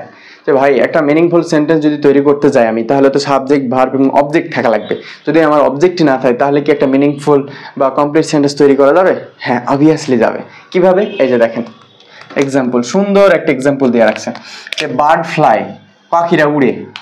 আর কি দরকার এখানে? আর কি কোনো কিছু দরকার আছে? আর কিচ্ছু দরকার নাই। তার মানে এই ফ্লাইটা হচ্ছে আমার কি এখানে ইনট্রানজিটিভ ভার্ব, এর অবজেক্ট কি রাখছে? লাগে নাই। সাবজেক্ট এবং ভার্ব, সাবজেক্ট ভার্ব দিয়ে একটা পূর্ণাঙ্গ সেন্টেন্স এবং অর্থবহ সেন্টেন্স তৈরি হওয়া সম্ভব হয়েছে কি? অবশ্যই, কারণ পাখিরা উঠতেছে, অবশ্যই এটা একটা সেন্টেন্স। ঠিক আছে, তার মানে ইনট্রানজিটিভ ভার্ব ব্যবহার করে মিনিংফুল কমপ্লিট সেন্টেন্স তৈরি করা যায়। এরপরের বৈশিষ্ট্য, কখনো কখনো অ্যাডভার্বিয়াল মডিফায়ার দরকার হয় অর্থটা স্পষ্ট করতে। কখনো কখনো অ্যাডভার্বিয়াল মডিফায়ার দরকার হয় অর্থটা স্পষ্ট করতে। এই যে এখানে দেখেন ওয়েনটা, এটা ট্রানজিটিভ না ইনট্রানজিটিভ? বলবে এই যে টু প্লাস হচ্ছে আমাদের প্রিপোজিশনাল ফ্রেজ আছে, প্রিপোজিশনাল ফ্রেজ অবজেক্টের জায়গায়। প্রিপোজিশন ফ্রেজ না, ভার্বের পরে কিছু একটা আছে মানে এটা অবজেক্ট, তাহলে এটা ট্রানজিটিভ যদি বলেন তাহলে শেষ। বাট আপনি যদি এটা ধরতে পারেন যে এটা হচ্ছে প্রিপোজিশনাল অবজেক্ট, প্রিপোজিশনাল অবজেক্টও একটু আগে দেখালাম অবজেক্টের সময় যে কখনো কখনো প্রিপোজিশনাল অবজেক্টও প্রিপোজিশনাল ফ্রেজও কখনো কখনো অবজেক্ট হতে পারে, কিন্তু এখানে এটা অবজেক্ট না। আমি বলি এটার কাহিনীটা বলি। টু প্লাস ঢাকা, এটা আমাদের এটা নাম গঠন হচ্ছে আমাদের প্রিপোজিশনাল ফ্রেজ, প্রিপোজিশনাল ফ্রেজ। হ্যাঁ, এটার নাম হচ্ছে আমাদের প্রিপোজিশনাল ফ্রেজ, কিন্তু এটা এখানে ব্যবহার হয়েছে কিভাবে? ব্যবহার হয়েছে অ্যাডভার্বিয়াল মডিফায়ার হিসাবে।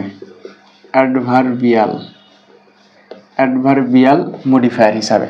কেন অ্যাডভার্বিয়াল মডিফায়ার কখন পাওয়া যাবে? যদি আপনি সেটাকে কোথায় দিয়ে প্রশ্ন করেন, যে কোথায়, হি ওয়েন্ট কোথায়, টু ঢাকা ঢাকায়, যদি কোথায় দিয়ে বা কখন যদি আমরা প্রশ্ন উত্তর পাই তাহলে সেটা অ্যাডভার্ব না? অবশ্যই সেটা অ্যাডভার্ব। তার মানে এটার এমনিতেই স্ট্রাকচার হচ্ছে এটা আমাদের প্রিপোজিশনাল ফ্রেজ, কিন্তু এখানে আমাদের কাজ করেছে কি অ্যাডভার্বিয়াল মডিফায়ার হিসাবে। সো আমরা এখানে সহজেই বলতে পারি যে কখনো কখনো অ্যাডভার্বিয়াল মডিফায়ার দরকার হয় অর্থ স্পষ্ট করতে। এটা কিন্তু অবজেক্ট না, এখানে জাস্ট অর্থটা স্পষ্ট করার জন্য আমাদের এখানে মডিফায়ার হিসাবে এটাকে ব্যবহার করা হয়েছে। ঠিক আছে, বুঝতে পারছেন? তাহলে এই ওয়েনটাকে কখনো ট্রানজিটিভ বলা যাবে না, এটা হচ্ছে আমাদের ইনট্রানজিটিভ ভার্ব। ওকে ওকে, বুঝতে পারছেন? একটু যদিও ক্রিটিক্যাল হয়ে যাচ্ছে ইনট্রানজিটিভ ভার্বের বৈশিষ্ট্যগুলো, কিন্তু মজার। আপনি একটু একবার বুঝতে পেরে নিলে সহজে এগুলো ফাইন্ড আউট করতে পারবেন। Okay fine. এরপরে কখনো কখনো সাউন্ড ভার্ব হিসেবে ব্যবহৃত হয়, মানে এই ইনট্রানজিটিভ ভার্বগুলো কখনো কখনো সাউন্ড ভার্ব হিসাবে। Do know sound verb? Sound verb মানে হচ্ছে যে ভার্বগুলো দ্বারা কোনো শব্দ উৎপাদন হবে, সেটা হচ্ছে আমাদের কি সাউন্ড ভার্ব। ঠিক আছে, উদাহরণ দিছি, দ্য বি বাজড মানে হচ্ছে মৌমাছিগুলো গুনগুন করে উঠলো, তাই না? তাহলে এই যে বাজড, এই বাজটা হচ্ছে আমাদের কি ইনট্রানজিটিভ ভার্ব। আরেকটা বিষয় লক্ষ্য করেন যে একটু আগে বললাম যে এই কি যে সাবজেক্ট পর্যন্তই ওর কাজটা সীমাবদ্ধ থাকবে। এই যে দ্য বেবি ক্রাইড সাবজেক্ট পর্যন্ত, এখানেও দেখেন একই কেস, দ্য বি বাজড গুনগুন করতেছে কি মৌমাছিগুলো, ওই দিক দিয়ে চিন্তা করতে পারেন। তো যাই হোক বাজড এটা কখনো কখনো সাউন্ড ভার্ব হিসেবে কাজ করে। আবার ক্লাং আছে, ক্লাং মানে কি ঝনঝন করা, ঝনঝন করা, এই ক্লাংটাও হচ্ছে আমাদের ইনট্রানজিটিভ ভার্ব। ঠিক আছে, বুঝতে পারছেন? এবার লাস্ট বৈশিষ্ট্য যে লিঙ্কিং ভার্ব ইনট্রানজিটিভ ভার্ব হয়। এটা একটু ইম্পর্টেন্ট যে আমাদের বাক্যে যে লিঙ্কিং ভার্বগুলো রয়েছে সেগুলো কিন্তু আমাদের ট্রানজিটিভ ভার্ব না। আপনি যদি এটা বুঝতে পারেন যে এটা হচ্ছে আমার লিঙ্কিং ভার্ব, তাহলে ওটা অবশ্যই হবে আমার কি ইনট্রানজিটিভ ভার্ব। লিঙ্কিং ভার্বটা সবসময় ইনট্রানজিটিভ ভার্ব হয়। কেন আমি আপনাকে বোঝাই, যে সি লুকস হ্যাপি, তাই না? সি লুকস হ্যাপি, তো এখানে দেখতে পাচ্ছি যে আমরা অবজেক্ট আছে, কিন্তু ভাইয়া এটা অবজেক্ট না। হ্যাঁ, এটা অবজেক্ট না, এটা অবজেক্ট না। সি এবং লুকস এই দুইটার মধ্যে একটা সংযোগ স্থাপন করছে কে? এই লুকস। দ্যাটস ওয়াই এটাকে বলা হচ্ছে লিঙ্কিং ভার্ব। দ্যাটস ওয়াই এটাকে বলা হচ্ছে লিঙ্কিং ভার্ব, তাই না? এটা হচ্ছে লিঙ্কিং ভার্ব। তো এই লিঙ্কিং ভার্বটা এখন কি করে ইনট্রানজিটিভ হয়? লিঙ্কিং ভার্বটার কাজ কি, যে ও হচ্ছে যেটা হচ্ছে সাবজেক্ট আর ওর কমপ্লিমেন্টার সাথে হ্যাপি, সাবজেক্ট সম্পর্কেই তো, সাবজেক্টের অবস্থা সম্পর্কে তো বলছে, তার মানে এটা হচ্ছে সাবজেক্ট এর কমপ্লিমেন্ট, একসাথে সাবজেক্টিভ কমপ্লিমেন্ট। এই লিঙ্কিং ভার্বটা কি করতেছে, এই অবজেক্টটার সাথে এই সাবজেক্টের বা এই সাবজেক্টের সাথে অবজেক্টের একটা লিঙ্ক তৈরি করছে। কি তৈরি করছে ভাইয়া? লিঙ্ক তৈরি করছে। এটা কিন্তু আমার অবজেক্ট না। সো এই লিঙ্কিং ভার্বটাকে আমরা অবভিয়াসলি বলতে পারি কি ইনট্রানজিটিভ ভার্ব। ইনট্রানজিটিভ ভার্ব, বুঝতে পারছেন? আমি আশা করি আপনি খুব সহজেই এই লিঙ্কিং ভার্বের বৈশিষ্ট্যগুলো জানতে পারছেন। ঠিক আছে, এখন কাজ কি? এখন আমরা দেখব যে কিভাবে ট্রানজিটিভ ভার্বকে ইনট্রানজিটিভ করা যায় এবং ইনট্রানজিটিভ ভার্বকে ট্রানজিটিভ করা যায়। Okay fine. এখন আমরা দেখব যে ইনট্রানজিটিভ ভার্বগুলোকে কিভাবে ট্রানজিটিভ করা যায় এবং ট্রানজিটিভ ভার্বগুলো কিভাবে ইনট্রানজিটিভ হয়। ঠিক আছে, বেশি নয়, এখানে 3টা এবং এখানে মাত্র 4টা নিয়ম আছে। ওকে, আমরা এখন দেখব যে কিভাবে ইনট্রানজিটিভ ভার্বকে ট্রানজিটিভ করা যায়। ওকে, 1 নম্বর বৈশিষ্ট্য যে transitive verb positive sense intransitive verb, মানে ট্রানজিটিভ ভার্বটাই যদি আপনি পজিটিভ সেন্স খুঁজে পান বা পজিটিভ সেন্স লাগান, তাহলেই সেটা হয়ে যাবে ট্রানজিটিভ ভার্ব। একটু আগে আমি পজিটিভ স্ট্রাকচারটা নিয়ে বললাম, মানে পজিটিভ সেন্টেন্স নিয়ে, মানে যেখানে কেউ নিজে কাজ করে না, অন্যকে দিয়ে কাজ করে নেই। দেখেন যে দ্য হর্স ওয়াক, এখানে ঘোড়াটা হাঁটতেছে, ও নিজে নিজেই হাঁটতেছে। বাট আপনি যখন এরকম বলছেন ওই একই ভার্বকে, ওই একই সেন্টেন্সকে, the he walks the horse, মানে সে ঘোড়াটিকে হাঁটিয়ে নিয়ে যাচ্ছে, সে ঘোড়াটিকে হাঁটিয়ে নিয়ে যাচ্ছে বা সে ঘোড়াটিকে হাঁটাচ্ছে, তাহলে সে কিন্তু কাজ করছে না, এখানে ব্যক্তি কাজটা এখানে প্রাধান্য না, তাহলে সে অন্যকে দিয়ে কাজটা করে নিচ্ছে, সে ঘোড়াকে হাঁটিয়ে নিয়ে যাচ্ছে। ঠিক আছে, বুঝতে পারছেন? তার মানে দ্য হর্স ওয়াক, এই বাক্যে যদি আপনাকে এই ওয়াকটা কি ভার্ব বলে, তাহলে আপনাকে বলতে হবে ইনট্রানজিটিভ।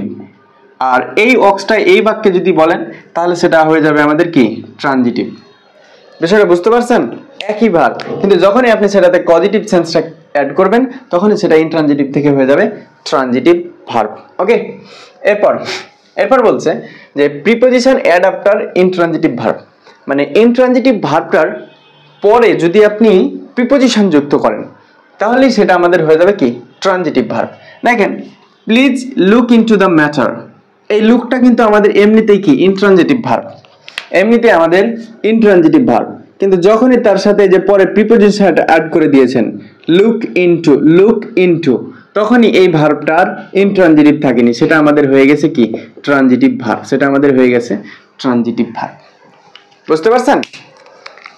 তাহলে আমরা ইনট্রানজিটিভ ভার্বের পরে আফটার প্রিপোজিশন যুক্ত করে সেটাকে ট্রানজিটিভ ভার্বে রূপান্তর করতে পারি। ওকে, এরপর প্রিপোজিশন অ্যাড বিফোর ইনট্রানজিটিভ, মানে ইনট্রানজিটিভ ভার্বটার পূর্বেও প্রিপোজিশন যুক্ত করে আপনি সেটাকে ট্রানজিটিভ ভার্ব করতে পারেন। এখানে দেখেন, এই যে কাম, একটু আগে দেখালাম যে কাম ভার্বটা হচ্ছে মুভমেন্ট, ইনট্রানজিটিভ ভার্বের একটা বৈশিষ্ট্য। এর প্রথমে এই যে ওভার যুক্ত করে এটাকে ওভারকাম করে দিলেন, আর ওভারকাম করে দেওয়ার কারণেই এই ভার্বটার ইনট্রানজিটিভ থাকলো না, সেটা হয়ে গেল আমাদের কি ট্রানজিটিভ ভার্ব, সেটা হয়ে গেল আমাদের ট্রানজিটিভ ভার্ব। শিবাজি ওভারকাম দ্য এনিমি, শিবাজি শত্রুদের পরাজিত করতে পারলো। ওকে, আর 4 নাম্বার যেটা, যে বানান পরিবর্তন করে আপনি ইনট্রানজিটিভকে ট্রানজিটিভ করতে পারেন। বানান, দ্য সান রাইজেস, এখানে সূর্যটা নিজে নিজেই উঠতেছে। আর দে রাইজেস দ্য ফ্ল্যাগ, তারা পতাকাটা উত্তোলন করলো। এখানে দেখেন রাইজেস মানে উঠা, রেজ মানে উঠা। জাস্ট আপনি একটু বানানটা পরিবর্তন করলেন, হয়ে গেল আমাদের এটা হচ্ছে কি ট্রানজিটিভ ভার্ব। ছিল কি ইনট্রানজিটিভ, হয়ে গেল ট্রানজিটিভ। সহজ। এরকম আরো কিছু ভার্ব রয়েছে যেগুলোর বানান পরিবর্তন করে ইনট্রানজিটিভকে আমরা ট্রানজিটিভ ভার্ব করতে পারি। ঠিক আছে, এটা হচ্ছে আমাদের গ্রামারে দেওয়া আছে, মানে গ্রামাটিক্যাল নিয়ম। আর এটা গ্রামার না, তবে এটা আমি অন্য জায়গা থেকে কালেক্ট করছি যে ট্রানজিটিভ ভার্বটাকে ইনট্রানজিটিভ কিভাবে করা যায়, আপনাদের বোঝার সুবিধার্থে আমি এটা কালেক্ট করছি। ওকে, এখানে কি যে অবজেক্ট বাদ দিলে অবভিয়াসলি আমার একটা সেন্টেন্স আছে, ট্রানজিটিভ ভার্ব যদি হয়তো অবজেক্ট নিবে, আমি যদি অবজেক্টটা বাদ দিয়ে দিই তাহলে তো সেটা ইনট্রানজিটিভ হয়ে যায়। দেখেন তো, সি ইজ ইটিং রাইস, সে কি ভাত খাচ্ছে, সে হচ্ছে ভাত খাচ্ছে। আমি যদি এখানে এই অবজেক্টটাকে বাদ দিয়ে দিই, লিখি শি ইজ ইটিং, সে খাচ্ছে, এটাও তো একটা অর্থ প্রকাশ করছে। এখানে এই ইটিংটা তো আর এখানে কি থাকলো না, ট্রানজিটিভ থাকলো না, কারণ এর কোনো অবজেক্ট নাই। সো আমরা অবভিয়াসলি বলতে পারি যে অবজেক্ট বাদ দিয়ে আমরা কি করতে পারি, ইনট্রানজিটিভ ভার্বটাকে ট্রানজিটিভ ভার্বে রূপান্তর করতে পারি। ঠিক আছে, আর 2 নাম্বার হচ্ছে কিছু ভার্ব অবজেক্ট সহ বা অবজেক্ট ছাড়া। হ্যাঁ, কিছু কিছু ভার্ব রয়েছে যেগুলো আপনার অবজেক্ট সহ অর্থ পূরণ করতে পারে, আবার অবজেক্ট ছাড়াও অর্থ প্রকাশ করতে পারে। সেরকম একটা হচ্ছে এই যে বেল, হ্যাঁ না সরি এই যে র্যাং ভার্বটা হচ্ছে এরকম। এখানে বলছে হি র্যাং দ্য বেল, সে হচ্ছে বেলটা বাজাইছিল, কিন্তু এই র্যাংকেই আমি আবার অবজেক্ট ছাড়াই ব্যবহার করতে পারবো। দেখেন, দ্য বেল র্যাং, দেখেন তো সে বেলটা বাজিয়েছিল আর এখানে বেলটা বেজেছিল, অর্থ তো প্রকাশ করছে। তার মানে যে এখানে আমরা দেখছি যে এই ভার্বটা অবজেক্ট সহ অর্থ প্রকাশ করতে পারছে, আবার অবজেক্ট ছাড়াও অর্থ প্রকাশ করতে পারছে। ঠিক আছে, বুঝতে পারছেন? তাহলে এটা হচ্ছে 2 নম্বর নিয়ম। 3 নম্বর নিয়ম, যে ফ্রেজাল ভার্ব বানিয়ে, এই ট্রানজিটিভ ভার্বটা রয়েছে ওইটাকে আপনি ফ্রেজাল ভার্ব বানিয়ে দিয়ে খুব সহজেই ইনট্রানজিটিভ ভার্ব করে দিতে পারেন।